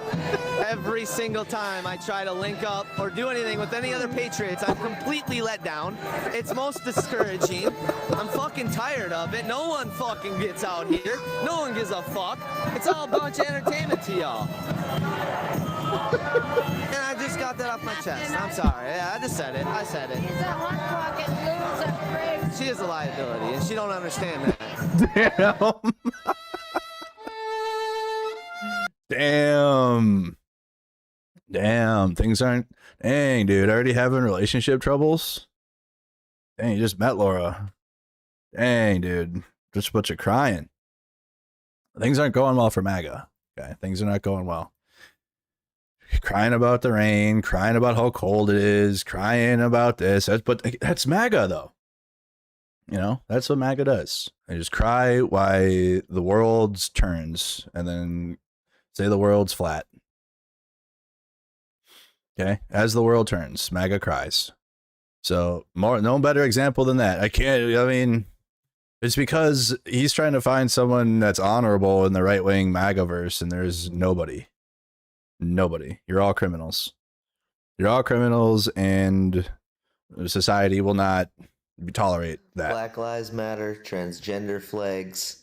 There you go. Black Lives Matter, transgender flags, Antifa, Obama, 5G, Nancy Pelosi. Why don't you just say there? Is it a minute of buzzwords? There you go. The ex-wife of the ice. There you go. Obama. This is the U. There you go. Do educational content. That'll work. Yep. Your followers love that. Yeah, you'll totally do well there. Yep. Do ships. You should do trains next. Ships, trains, bridge content. You seem to really enjoy that bridge. Yep. And to show us the latest infrastructure. What's going on? Anyway, so that catches you guys up on all the, again, go watch. Yeah, I'm making you guys go watch all the actual good reporting we did. Enjoy good reporting we did on Status Coup and all the clips. It's all over. It's all on our social media. Okay, it's all over social media. It's all over my Instagram. All right, all over Mercado Media Instagram. We got like this is a really good reel, really good, and you got the GoFundMe for the family and everything pinned in there. Jolly commented it, but and I got to post this on the YouTube channel still. But I feel like this is what the trip was actually about. Yes, obviously.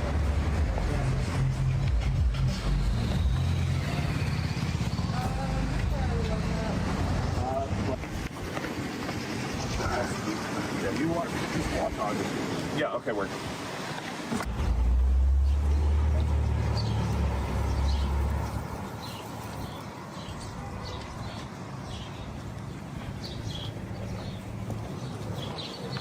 Behind me, various activists have came to the vigil to lay flowers to the memorial and the vigil here in Biddeford, Maine.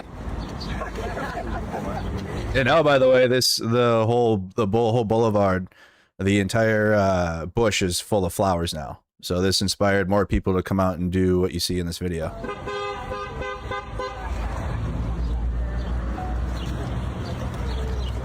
I'll show you guys.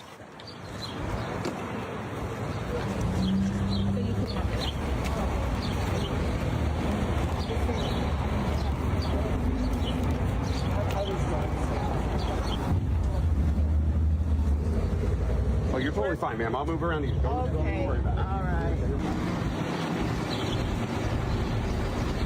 Yeah, put the GoFundMe in the comments. Raisin.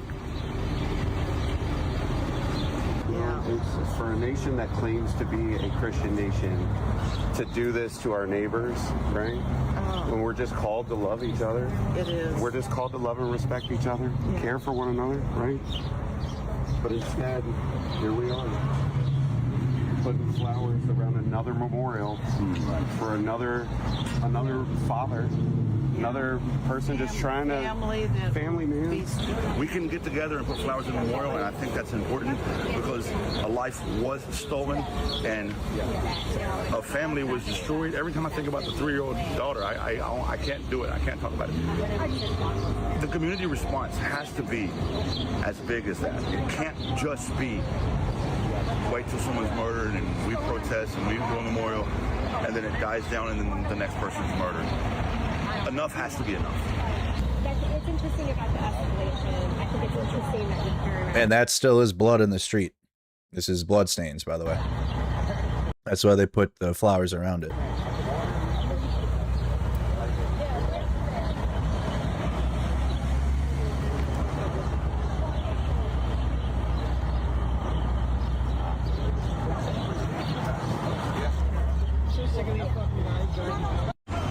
So that's what the trip was about, really, not Zach X's garbage attempt to fucking whatever. Like they're not gonna stop. And then they're responding to me because I posted the video. Again, you can go watch. I pick apart Zach X for 2 hours. So if you guys wanted to see Zach X struggle to have an intellectual conversation, I mean, he's never gonna be able to, but if you guys want to go watch that, but they did not like that. So then they post this video of picking on elderly and then AI generated shit. It's all AI generated. These bums, as soon More from the, I'm just looking at the right-wing chud verse. This is that right-wing chud, corn pop. They're all connected to this. This is like, I think this is like their leader. They copied the Call of Duty Modern Warfare logo. I know that, MW. Just separated it a little bit more. But ironically, though, they actually did in a way. We're gonna reference their reporting. At this point, where was it? It was earlier today. In a backwards way. Look at that. They have an image of the boulevard now. So, and they show all of the flowers and look at all of the items that were brought now. And I feel it was because of that gesture. And the activists that did that, like Jolly and Matt, and it was Amanda from Cats on a Couch idea. So shout out to Amanda from Cats on a Couch, and Alex Casio was there, and also Echo Romeo. So you had 3 veterans and then 2 very powerful female influencers that really good at doing that. Like, they're really good. With the shit Z is doing, not good. Alex Casio and Amanda from Cats on the Couch, very good. So, I mean, look at that. And none of these flowers were on that side of the bush. So you got all that now. So that's good to see. Really good to see. And that's what they saw. I mean, you had a little smaller memorial from what we've seen in other cities. So they wanted to just bring more flowers and have it be a bigger thing. Because that's a busy intersection. People drive by that all day. So they see this big, vigil. I mean, it's hard to look away. It's hard to look away from that, especially if you're in that area, you see it every day. And then honestly, for people that are like, maybe I guess apolitical or whatever, when you're just driving past that, maybe there might be 1 or 2 people out there, it takes away all the propaganda from the right wing that there's like Antifa terrorists out there that support ICE or that are against ICE and blah, blah, blah, blah, blah, blah, blah, and all this shit. But then when they just drive past this and it's just like, and you got to go up a hill, there's a church right across the street, ironically. Like, it's literally in like the most rural, like not like small town area that you could think of, up on top of a hill. It's called Hill Street for a reason. It's up a hill, and boy, is it a hill. Ask anyone that when we marched from Mechanics Park up that, it's up a hill. Okay, up a hill for real. So yeah, Maine liar giving some truth for once, showing us a picture. That's what you got to do. You just don't put your own narrative over it. So anyway, so that's let's get an update from Maine quick. See if there's anything today. We had a reporting, actually, Jolly Good Ginger and Adam Cry did a interview with the ex-wife. Ex-wife who says ICE agent killed man in Maine had racist beliefs and violent tendencies. A U.S. Immigration and Customs Office officer who was allegedly fatally shot a Colombian man in Maine on last Monday, a week ago, was prone to violence and held racist beliefs. So basically, like, everything that, everything we suspected about ICE agents and people that sign up for that.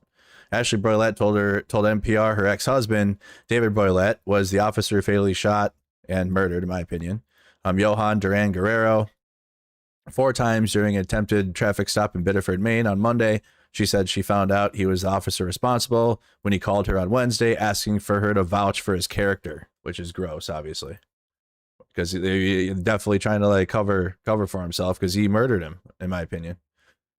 He has to basically talk good in his character, not to talk bad about him. And if I couldn't not talk bad about him, then just not to talk at all to anybody, she told NPR. And I told him that I was not going to lie for him. He asked me not to talk about the abuse in our marriage. And I told him again, I was not going to lie for him. So, based ex-wife. And we did reporting on that on the scene out there. Japan Today is doing an article. Maine shooting and officer's background raised new questions about ICE's rapid hiring. You don't say. You don't say, Japan Today. Okay. Just, I mean, like, we don't need to get into all these articles, right? Because you guys that have been watching my stuff, it's just like, it's just everything you've seen. You're just, it's giving your beliefs a little bit more weight to them, right? Because everything, all these reports are coming out are things you guys have been seeing all year into last year. So unfortunately, we don't have any. I got Senator Angus King today called for reforms to ICE. Nope. No, we need a call to abolish ICE. Reforms do nothing. You can't reform this. This can't be reformed. What else you got?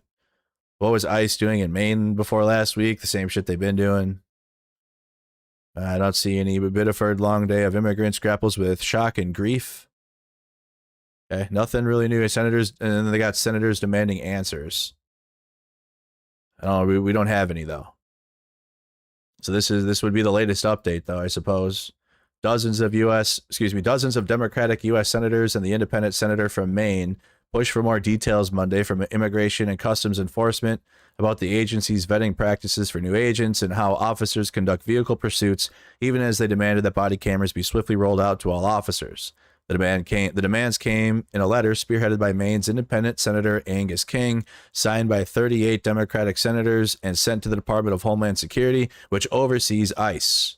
The demands to follow 2 deadly shootings in which ICE officers shot and killed immigrants in Houston and Maine. The Associated Press reported last week that the ICE officer in Maine who opened fire and killed a man from Colombia had a history of violent behavior toward family members, and that was detailed in family court records. His first ex-wife, Ashley Broylette, told AP, again as we reported on the streets, that he was physically violent to her, including once throwing boiling water at her while she was holding their child.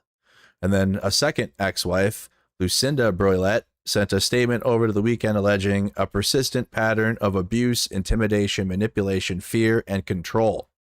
Throughout our marriage and in the years that followed, I had feared for a long time that his anger, aggression, and escalating behavior would eventually result in severe, life-threatening violence, and I often believed I would be the one on the receiving end of it. Hundreds of pages of family court documents describe their turbulent marriage and the years after.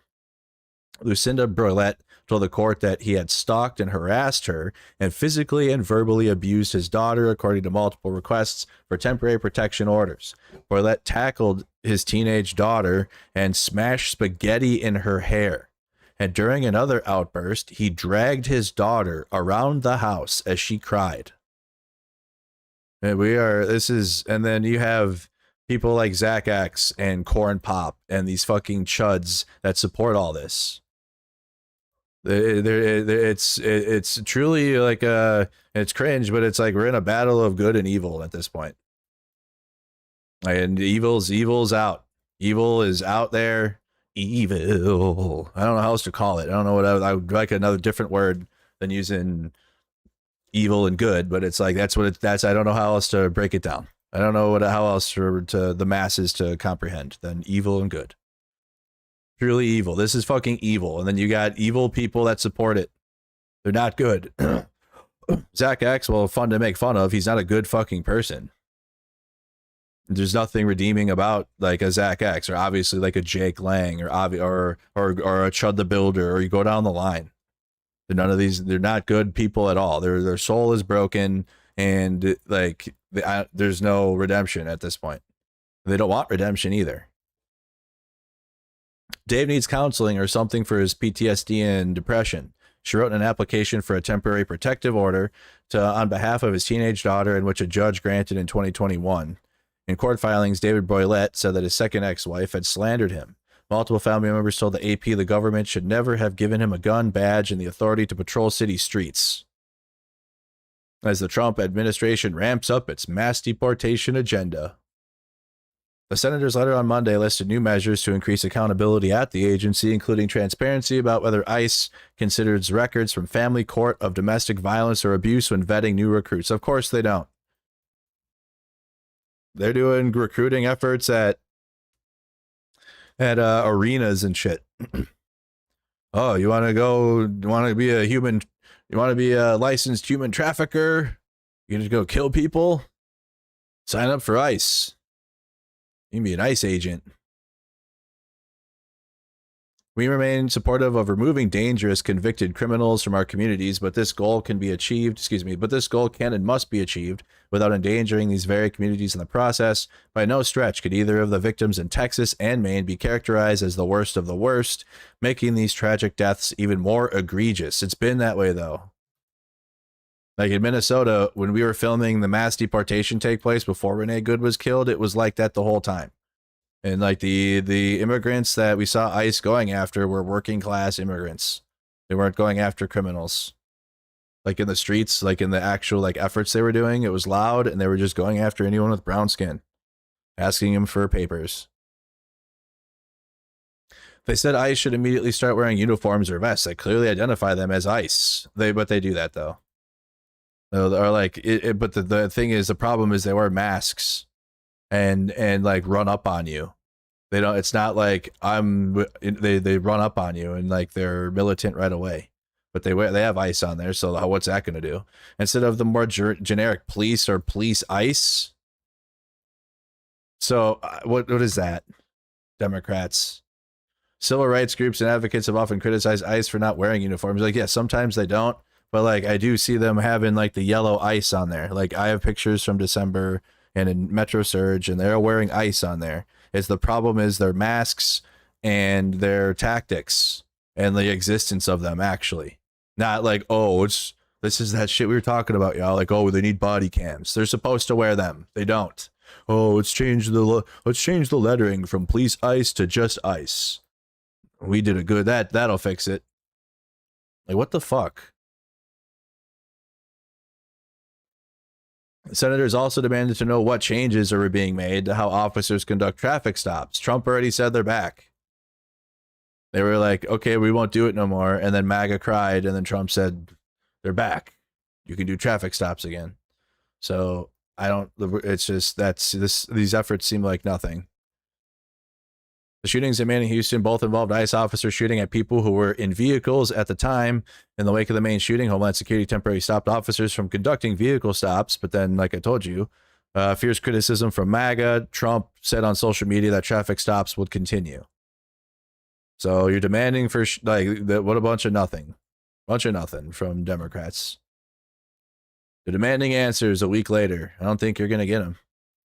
So unfortunately, we don't have any updates to that. But this morning, going into some more of the news from today now, because it's again, guys, like we're back. By the way, these streams will be every day, Monday through Friday, unless I'm in the streets with Status Quo or Mercado Media.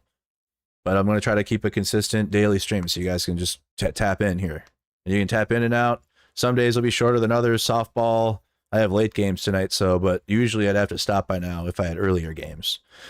But Tuesday through Friday, I don't play softball. So every day at 3 Eastern.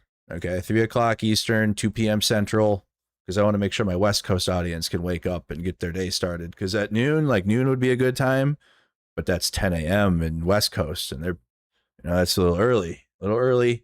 So 2 o'clock, that way everyone can tune in. We'll do it Monday through Friday. Okay, so just make sure you're back here, like notification bell on, and I'll be able to be consistent with that. So this morning, and I posted a video on Instagram and put to Facebook and stuff. Explosion outside immigration court disrupts lower Manhattan. And this is an Axios article. There's also multiple video clips. And then we're going to react to reporting from Status Quo and JT Sostowski, who, that's why I'm going to reference it and have you guys go support, because I'm in their chat. I saw him it's cool to see it happen now, because I'm in the Status Quo group chat and seeing them like, okay, hey, JT, we got to talk to this person and source this, and like, hey, Jordan needs, and I'm watching them, I'm like, okay. And then you see the reporting that they did. So I'll actually play it so you guys can see it, but I want you guys to go and support Status Quo's reporting on this too, because they actually have some exclusive stuff. Suspect was arrested Monday after setting off fireworks and igniting a fire outside a federal building that houses an immigration court in New York City. The court's holding center has been accused of crowded and unhealthy conditions and become a flashpoint of the Trump administration's nationwide immigration crackdown. The complex, which was located at 26 Federal Plaza, housed the Jacob K. Javits Federal Building and James L. Watson U.S. Court of International Trade, as well as the New York Field Office for Immigration and Customs Enforcement. Around 9 o'clock this morning, a man with an incendiary device and some liquid, I don't know what the liquid was, put the liquid down and some fireworks on top of it, an FBI spokesperson said during a Monday press conference. It caused a little bit of a fire. The FBI told Axios in an emailed statement that the individual had been taken into custody, and the FBI Joint Terrorism Task Force is investigating the incident. Okay. Let me see if I can pull up some clips. I didn't save the clips. Here you go. Here's the video. So he's got a bucket. Drops a bucket out. Lights fire. Almost lights himself. God. Oh my God! Oh my God! Get away from there! Oh my God! Get away from there! No! Get away from there! Oh my God! It looks like security. Get away! Oh my God! Security guy got him first before the police did.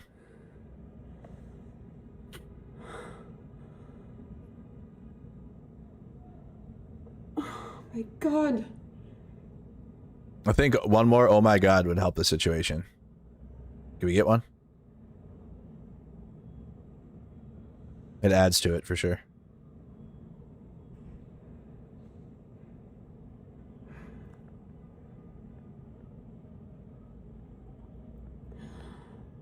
This is insane. Crazy.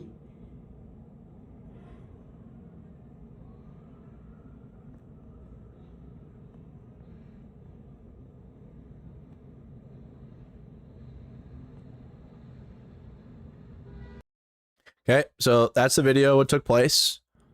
Okay, multiple angles of it.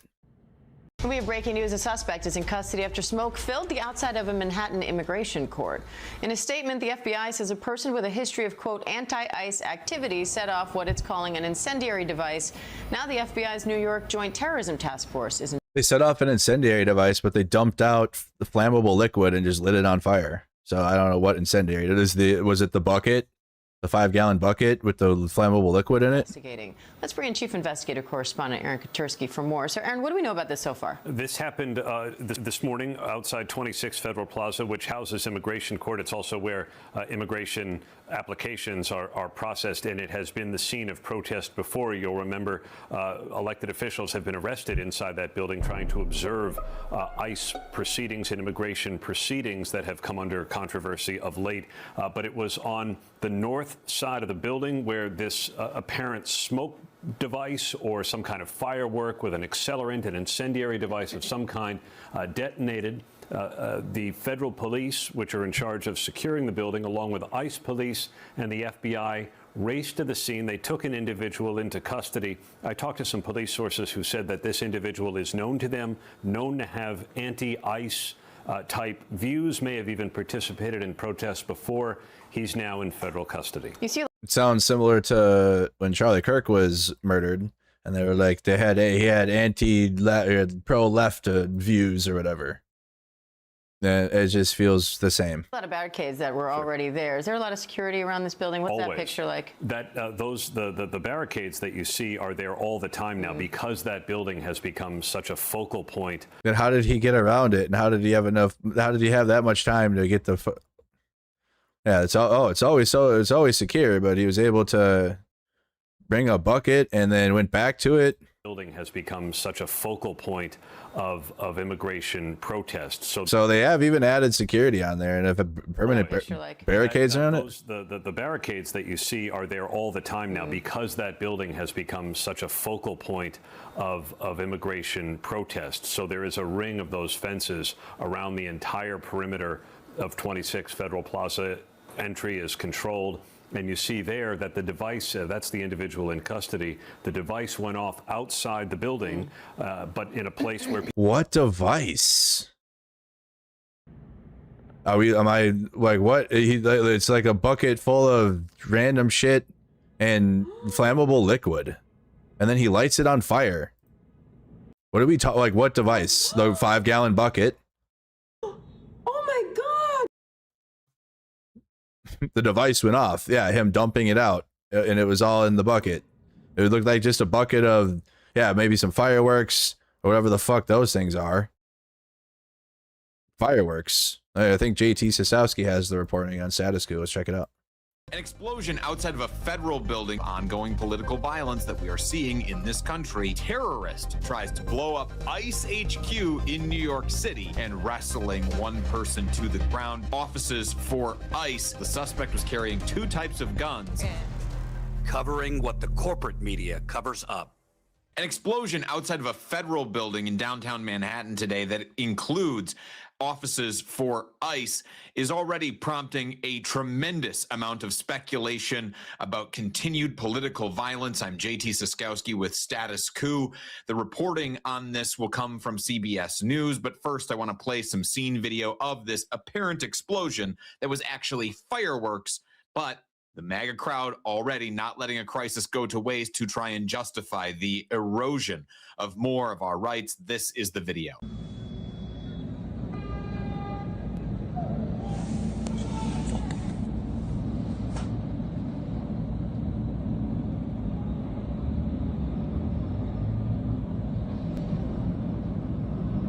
What do they have there? Like, was there they were recording themselves? Guy with a dog running up.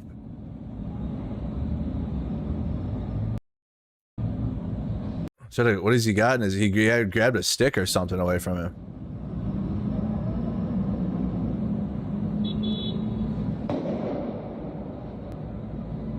There's a firework.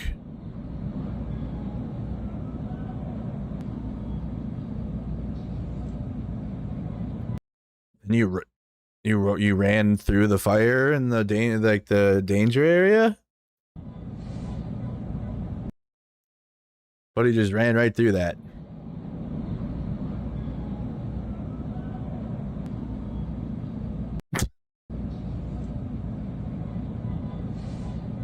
And hobbling over there.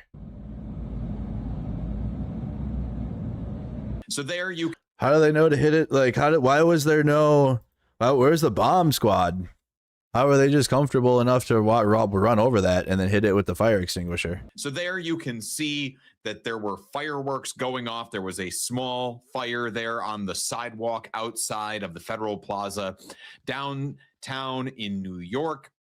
And you saw agents rushing over, or law enforcement rushing over and wrestling one person to the ground. This is the CBS News is reporting from the scene there. They say explosion outside New York Federal Building in Manhattan, apparently caused by fireworks, sources say. An incendiary device went off outside of a federal building in lower Manhattan Monday morning, and a suspect has been taken into custody, the FBI said. The FBI New York Joint Terrorism Task Force is investigating the incident. The incident happened outside of 26 Federal Plaza, a building that houses dozens of agencies, including the FBI, Immigrations and Customs Enforcement, and U.S. Citizenship and Immigration Services. I want to pause here for just a second. We don't know a lot about this incident, including if this was designed to be targeted at any of these agencies in particular that were inside the building. CBS News is listing off some of the more high-profile offices inside of that building, but we should not say that this is an exhaustive list of everybody that's inside that building, or even if this incident was in particular motivated by one of those agencies. But we're calling it out here because it is part of a pattern of ongoing political violence that we are seeing in this country, as we are seeing more and more income inequality, people not being able to afford the cost of living, our political system being yanked back and forth between two political parties that refuse to make anything better, and if anything, only continue to erode the rights of Americans. A lot of fury and anger being directed at the federal government. Whether or not that is the motivation behind this attack remains to be seen, but it doesn't stop news articles like this from reporting. Well, CBS is Trump owned now, so of course CBS is owned by Donald Trump now. So I guess we'll see how all that plays out. Doesn't seem like anything other than what we've read. You guys can go watch the rest of Status Quo's reporting in that video. One in custody. FBI says Army veteran in custody. I don't want to be selected. I don't want to be selected. New details. There you go. Of course, it's CBS. CBS gets the reporting on this too. 43-year-old U.S. Army veteran. Anti-government extremist. Oh, this is ABC, I guess. Is ABC bought by Trump yet?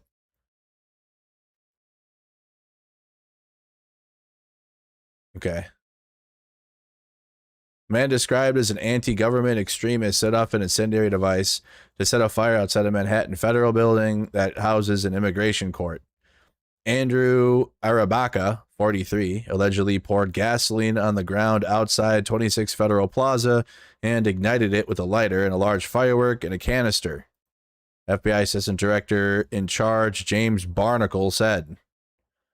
They also allegedly pulled out an airsoft rifle and fired 5 to 7 pellets.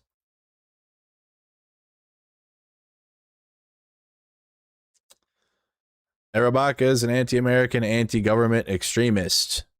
After Arabaka's arrest, he did say he was targeting the building and he was okay if he hurt or killed people going in and out of the building. With what? This is weird.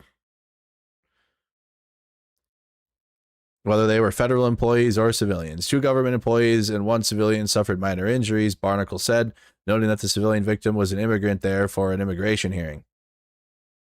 Herabaka, described by the Department of Homeland Security as an anti-immigration and customs enforcement rioter, was apprehended by officers, Barnacle said.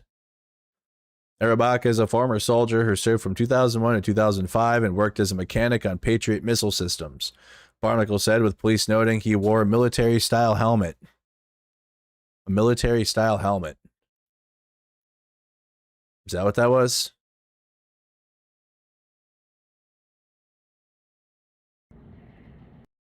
Can't do the oh my gods again. Oh my god.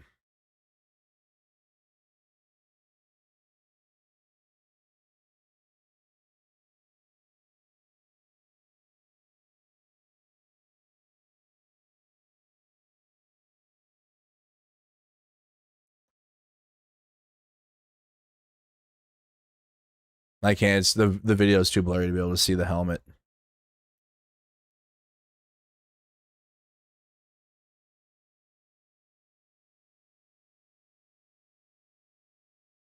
Yeah, I don't think I'll be able to see it. What type of it? What if it's like an ACH or something? From that angle. He'd been taken into custody and has been interviewed. Okay. Herabaka came armed with bad intentions. You really.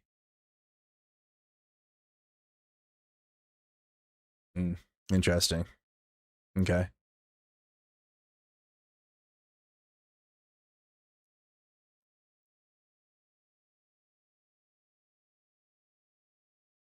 This is weird. So you pour okay. On the steps.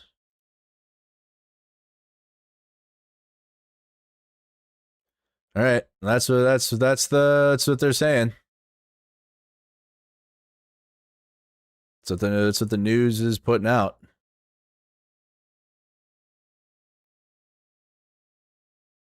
Very, very strange all around. Looks like, yeah, it does. I don't know. Very, very, very strange.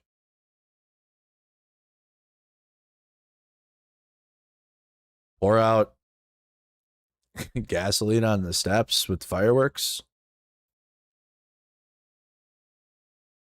New video emerges. A new video has emerged.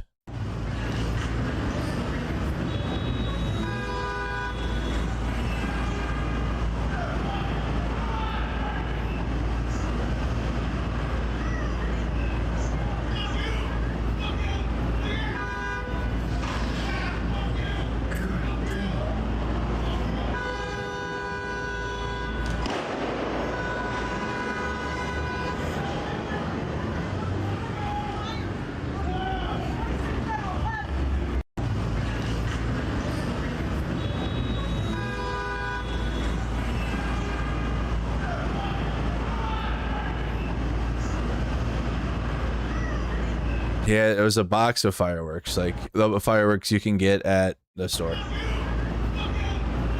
And that's the airsoft rifle. He just took away the airsoft. So that's the airsoft gun.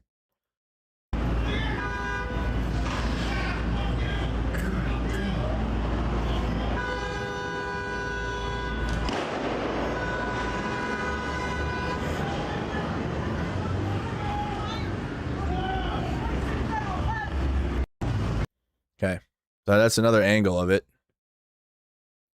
Is there any more?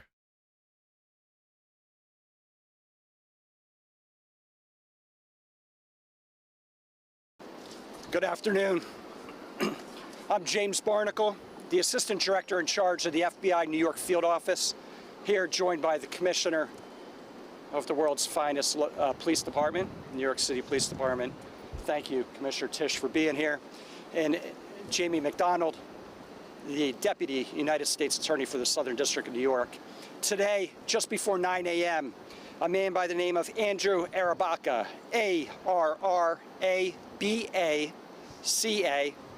arrived at 26 Federal Plaza, just behind us on Worth Street, at the employee entrance to the building, where he ignited gasoline. He poured gasoline onto the ground and ignited it with a lighter and an incendiary device. That device was a firework, a large firework in a canister.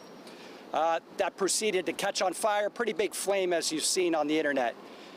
He then pulled out an airsoft rifle and fired 5 to 7 pellets, if you will, in the direction of 26 Federal Plaza.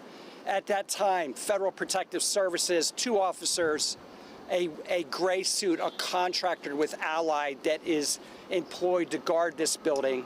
And those 3 people and the 2 officers standing behind me in the blue shirts are the officers that intervened and took Mr. Arabak into custody. Well, he had him on the ground. An FBI agent jumped in and they put handcuffs on him and took him in the building. He is currently in custody and he has been interviewed. Arabak is a former United States Army soldier. He was enlisted for approximately 4 years, serving from 2001 to 2005. He was a repairman or mechanic on Patriot missile systems. He is 43 years old. There were injuries in this. 3 people were injured, minor injuries, 1 civilian and 2 government employees. Right now, our evidence response team is out working with NYPD and our New York Joint Terrorism Task Force to collect evidence, to conduct interviews. We have located a vehicle of Mr. Arabaka's. We have seized that vehicle. We are procuring or obtaining a search warrant. Mr. Arabaka came armed with bad intentions. I will say that 26 Federal Plaza has long been a target of extremists, of terrorists, and today the extremism was brought. Like what, protests? Here, the building was attacked. Mr. Arabaka was looking to injure people and harm people. Looked like the stairs were attacked. He had 2 axes, a hammer, a machete, and 3 knives, fixed blade knives. He had, as I said earlier, 6 incendiary devices or fireworks, and he had some other destructive items. Going forward today, like I said, we'll do more interviews, we'll collect more evidence, and we will, and I'll leave to Mr. McDonald to talk about charges. Ronald McDonald? Very seriously. On his cart, he had a cart. He had anti-ICE literature on it. Did it say Bella Ciao? Did he have Bella Ciao written on that too? Arrested, he yelled derogatory terms to ICE, used bad words, obviously. Bad words. Can't say that. He is an anti-American, anti-government extremist. We know that from what he said. We know that from what he has said post-arrest. And we know that from what his actions that he tried to take. Do we have, okay, do you have, can we see that? Today. So I will turn it over to Police Commissioner Tisch. Thank you, Jim. Good afternoon. I am here to provide some additional details about this morning's incident outside of 26 Federal Plaza. This remains an active investigation, and the information that we have is still being gathered and is subject to change. At approximately 8:30 this morning, a call came in to New York City's 911 call center that there was an active shooter outside of 26 Federal Plaza in Lower Manhattan. 2 additional calls in the subsequent minutes reported an explosion and a male setting off fireworks at the location. Units from NYPD's 5th Precinct responded within 2 minutes of the first 911 call, and by the time they were on scene, the suspect had already been taken into custody by federal officers. I remember I got shit from MAGA because I wore sunglasses interviewing people, and like apparently you could be the FBI and give a press conference about a terror attack or whatever this was. I guess she's wearing sunglasses. It's fine. The suspect has been identified, as you just heard, as Andrew Arabaka, 43 years old, of Poughkeepsie. He is believed to be a U.S. Army veteran. His last known address was up in Harlem. His vehicle, a black Toyota RAV4, was located parked in the vicinity of West 124th Street and Broadway, and that vehicle is subject to search pending a search warrant. The entire incident unfolded in view of an NYPD camera positioned on the southwest corner of Worth Street and Broadway. Video and witness statements describe the suspect's actions as follows. At approximately 8:30 a.m., Mr. Arabaka arrived at Worth Street and Lafayette Street in front of 26 Federal Plaza Once he arrives, he ignites a bundle of what appears to be fireworks, which begin to smoke. He then goes back into his cart and takes out an airsoft rifle and proceeds to brandish it, and he appears to fire several pellets from the airsoft rifle. Next, he pulls out an orange bucket from his cart and runs towards the bushes along the building line. He dumps the contents of the bucket, an incendiary liquid, between two sets of bushes along the perimeter of this property and ignites a fire. Federal agents and officers then run up to the subject, subdue him, and take him into federal custody. On the scene was recovered, among other things, 2 airsoft rifles and the container with the flammable liquid. Also affixed to the... Seems like a bunch of stuff that would be loud and everything, but wouldn't actually hurt someone. Eh?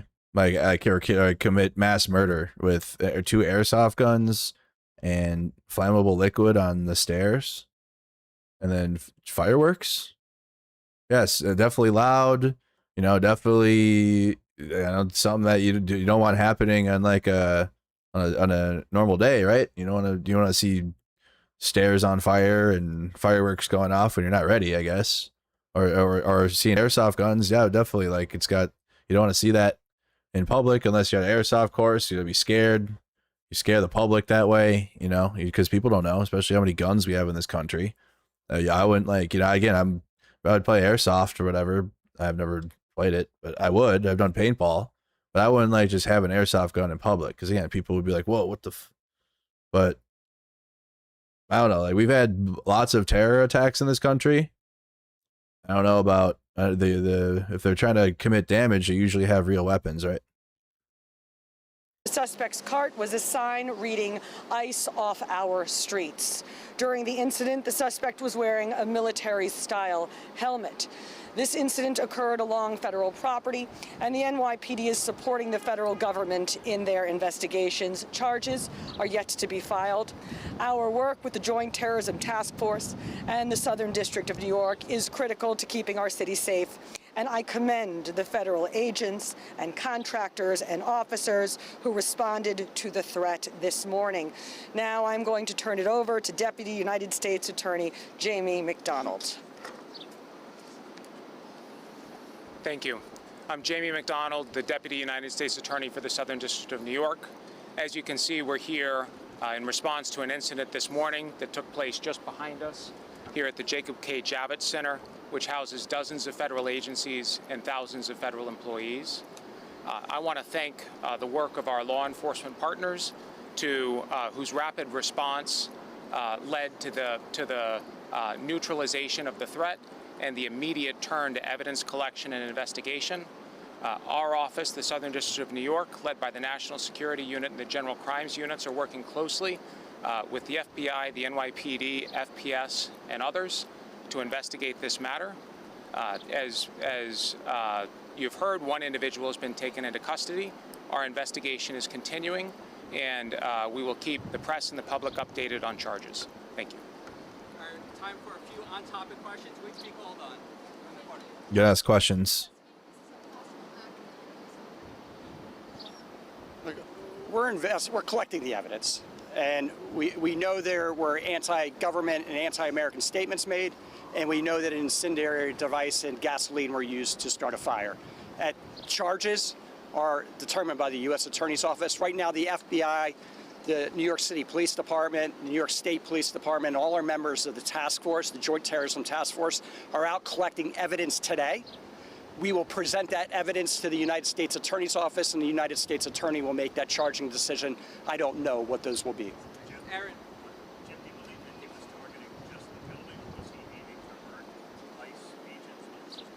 His goal was to target the building. He said that and I'm not going to get into all the details of a post-arrest interview, but he was Mirandized, read his rights. He did agree to talk. In that post-arrest interview, he did say he was targeting the building, and he was okay if he hurt or killed people going in and out of the building, whether they were federal employees or civilians. I would mention, a lot of business was canceled, not by the Federal Protective Services. Federal Protective Services, once they mitigated the situation, the building remained open, employees could come and go, and we continue to do work. But some agencies decided to close business for the day. There was a naturalization ceremony scheduled for today that was canceled. And the one civilian victim was an immigrant that had a hearing today for their immigration status. So that's quite unfortunate and quite ironic at the same time.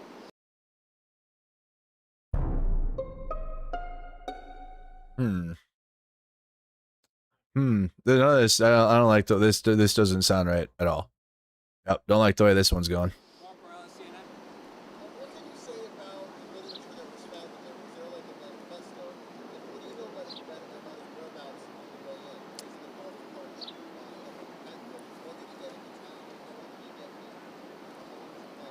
So he arrived in this area, well, I should say, yesterday he went from Harlem.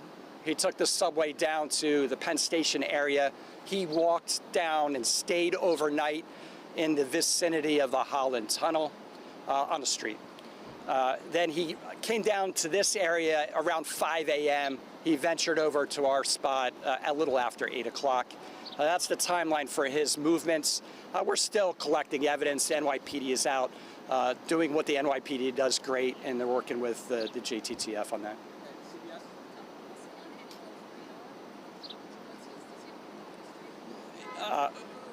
He has a couple of encounters with law enforcement that we're not ready to talk about, nothing rising to this level.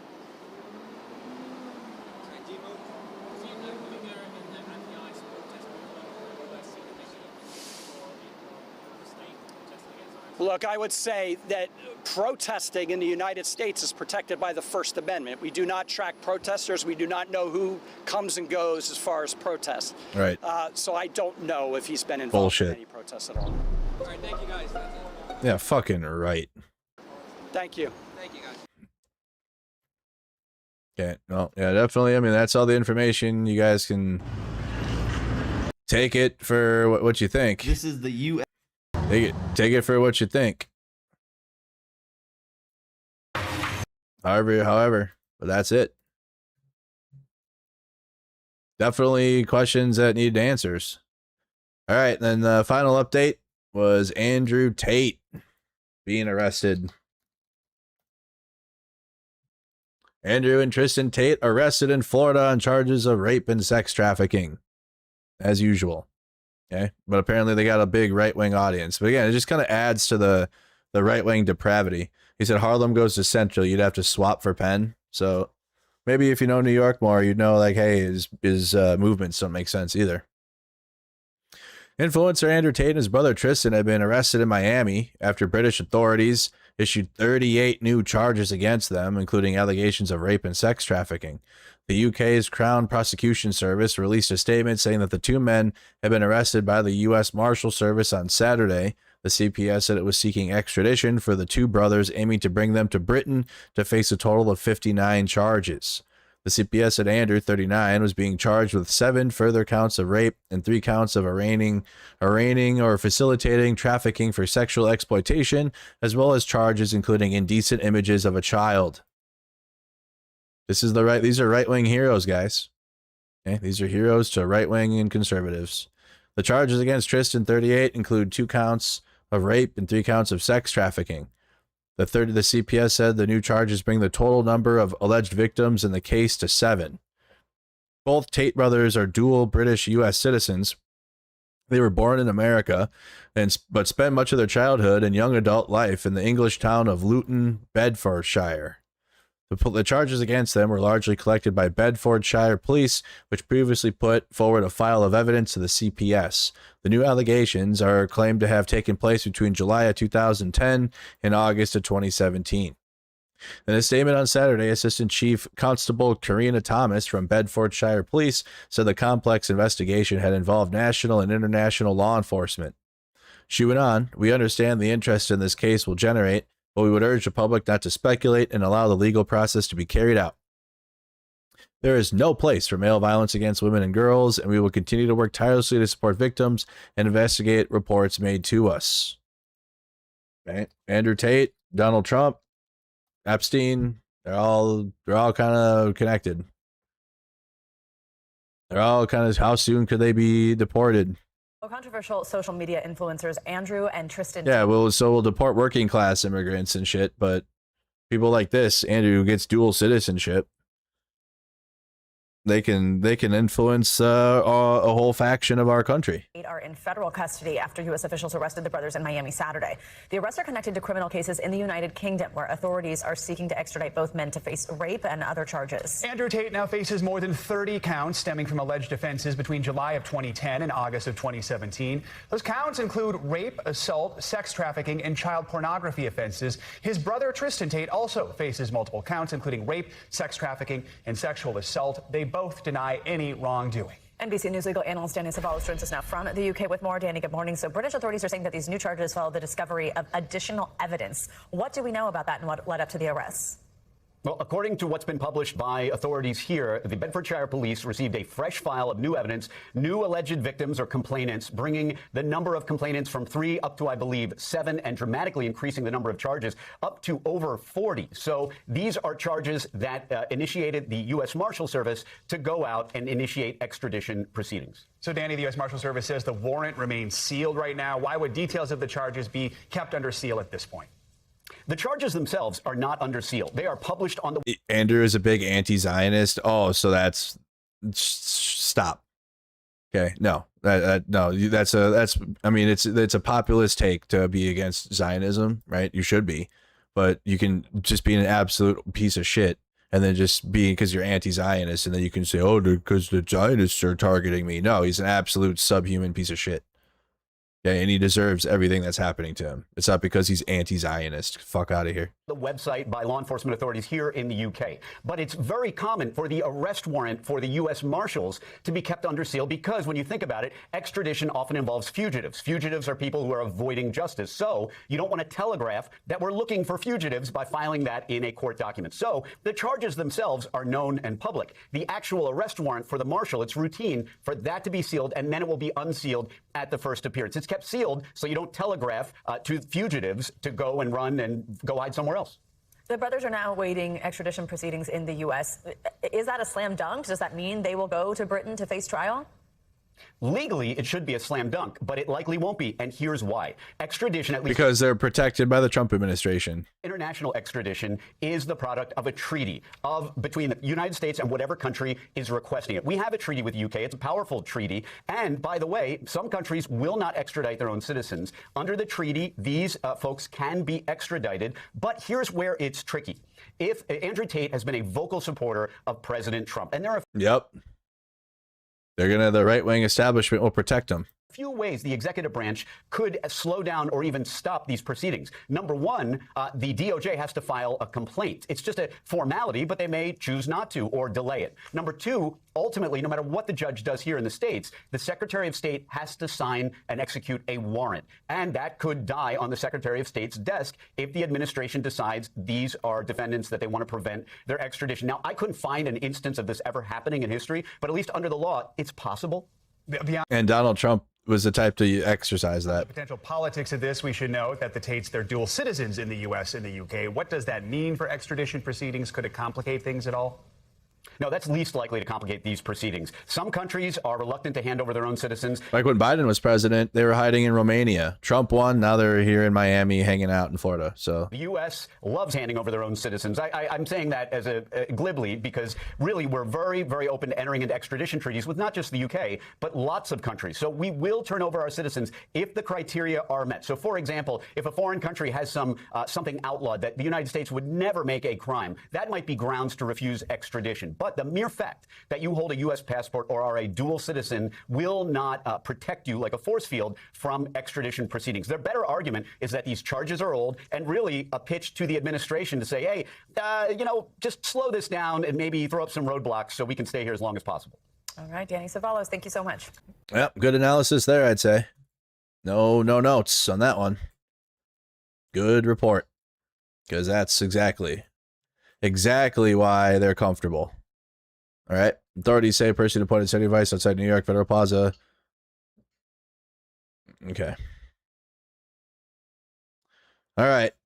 Well, I think that's, what else did I say we're going to cover? Is that it? Maine? Yep. Explosion? Yep. Okay. I think we covered all the, any like breaking news happen while I've been live?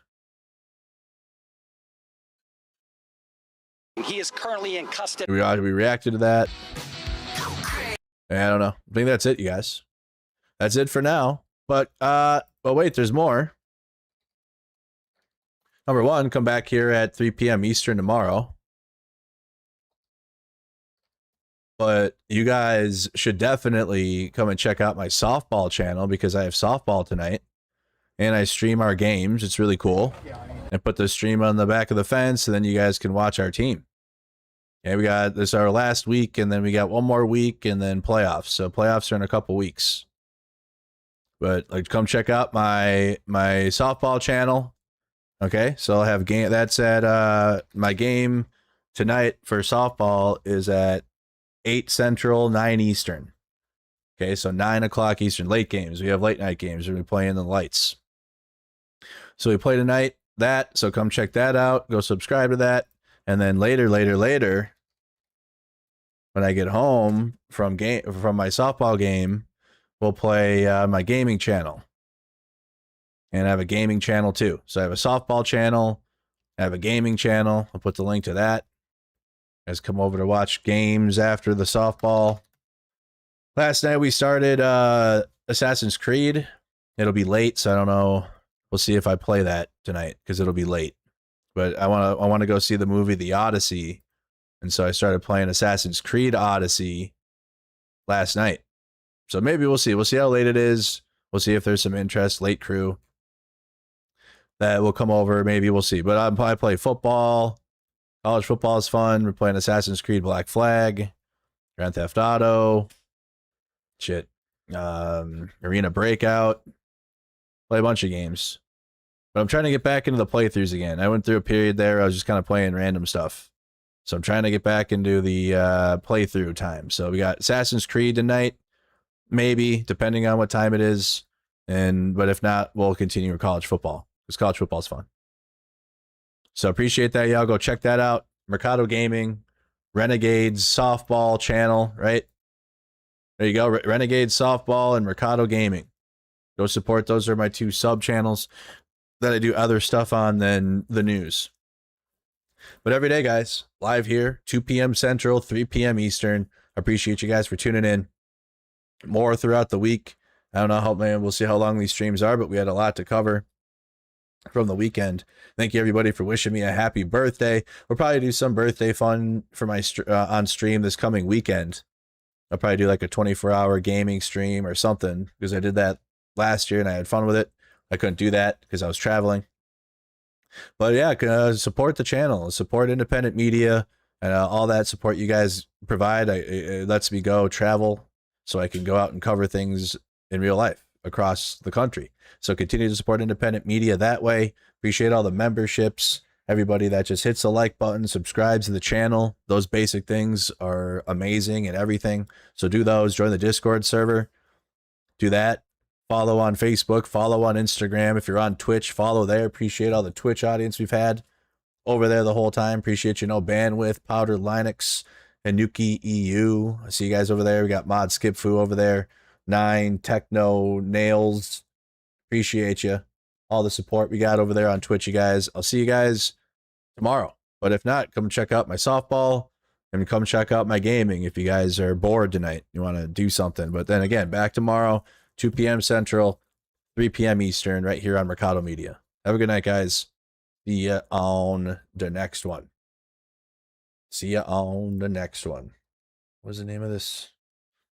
Kind of want to send you guys out how we came in. I might do it that way. I might do it that way from now on. The song was too good. Or if not, we'll just start it that way. But I don't want to listen to the song. I want to listen to it again. Yeah, we got to have it again. All right, guys. Have a good one. See you later.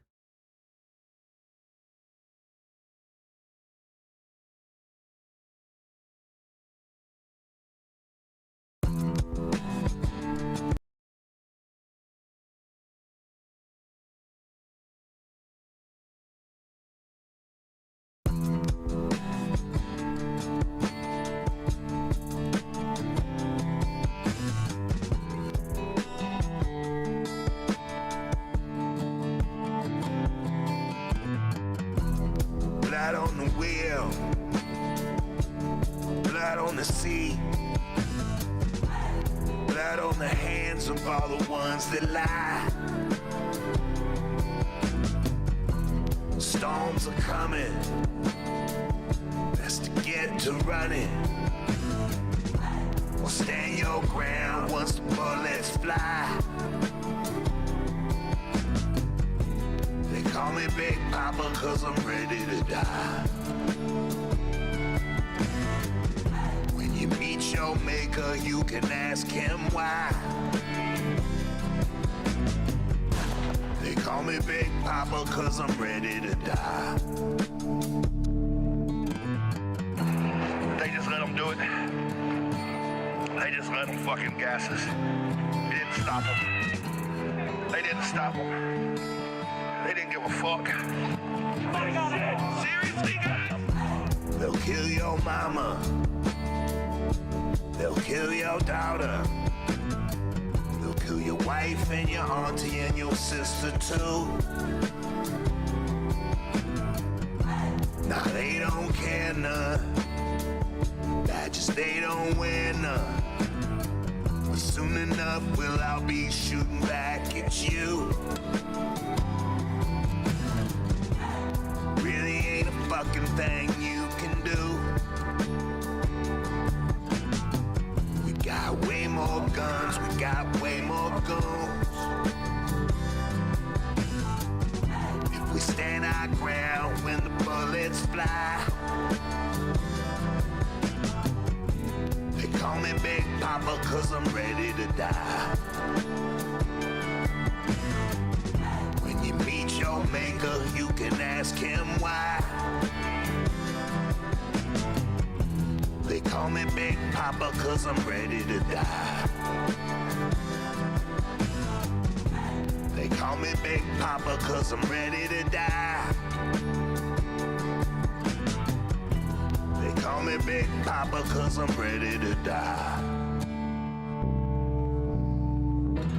You better get fucking ready. You better wake up. If you think this shit's fucking just some social media shit, you ain't paying attention. 3 things are true. Number 1, the black community told us this shit for years. We didn't listen. Number 2, ICE is a white supremacist wet dream. And number 3, the government's not going to save you.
He's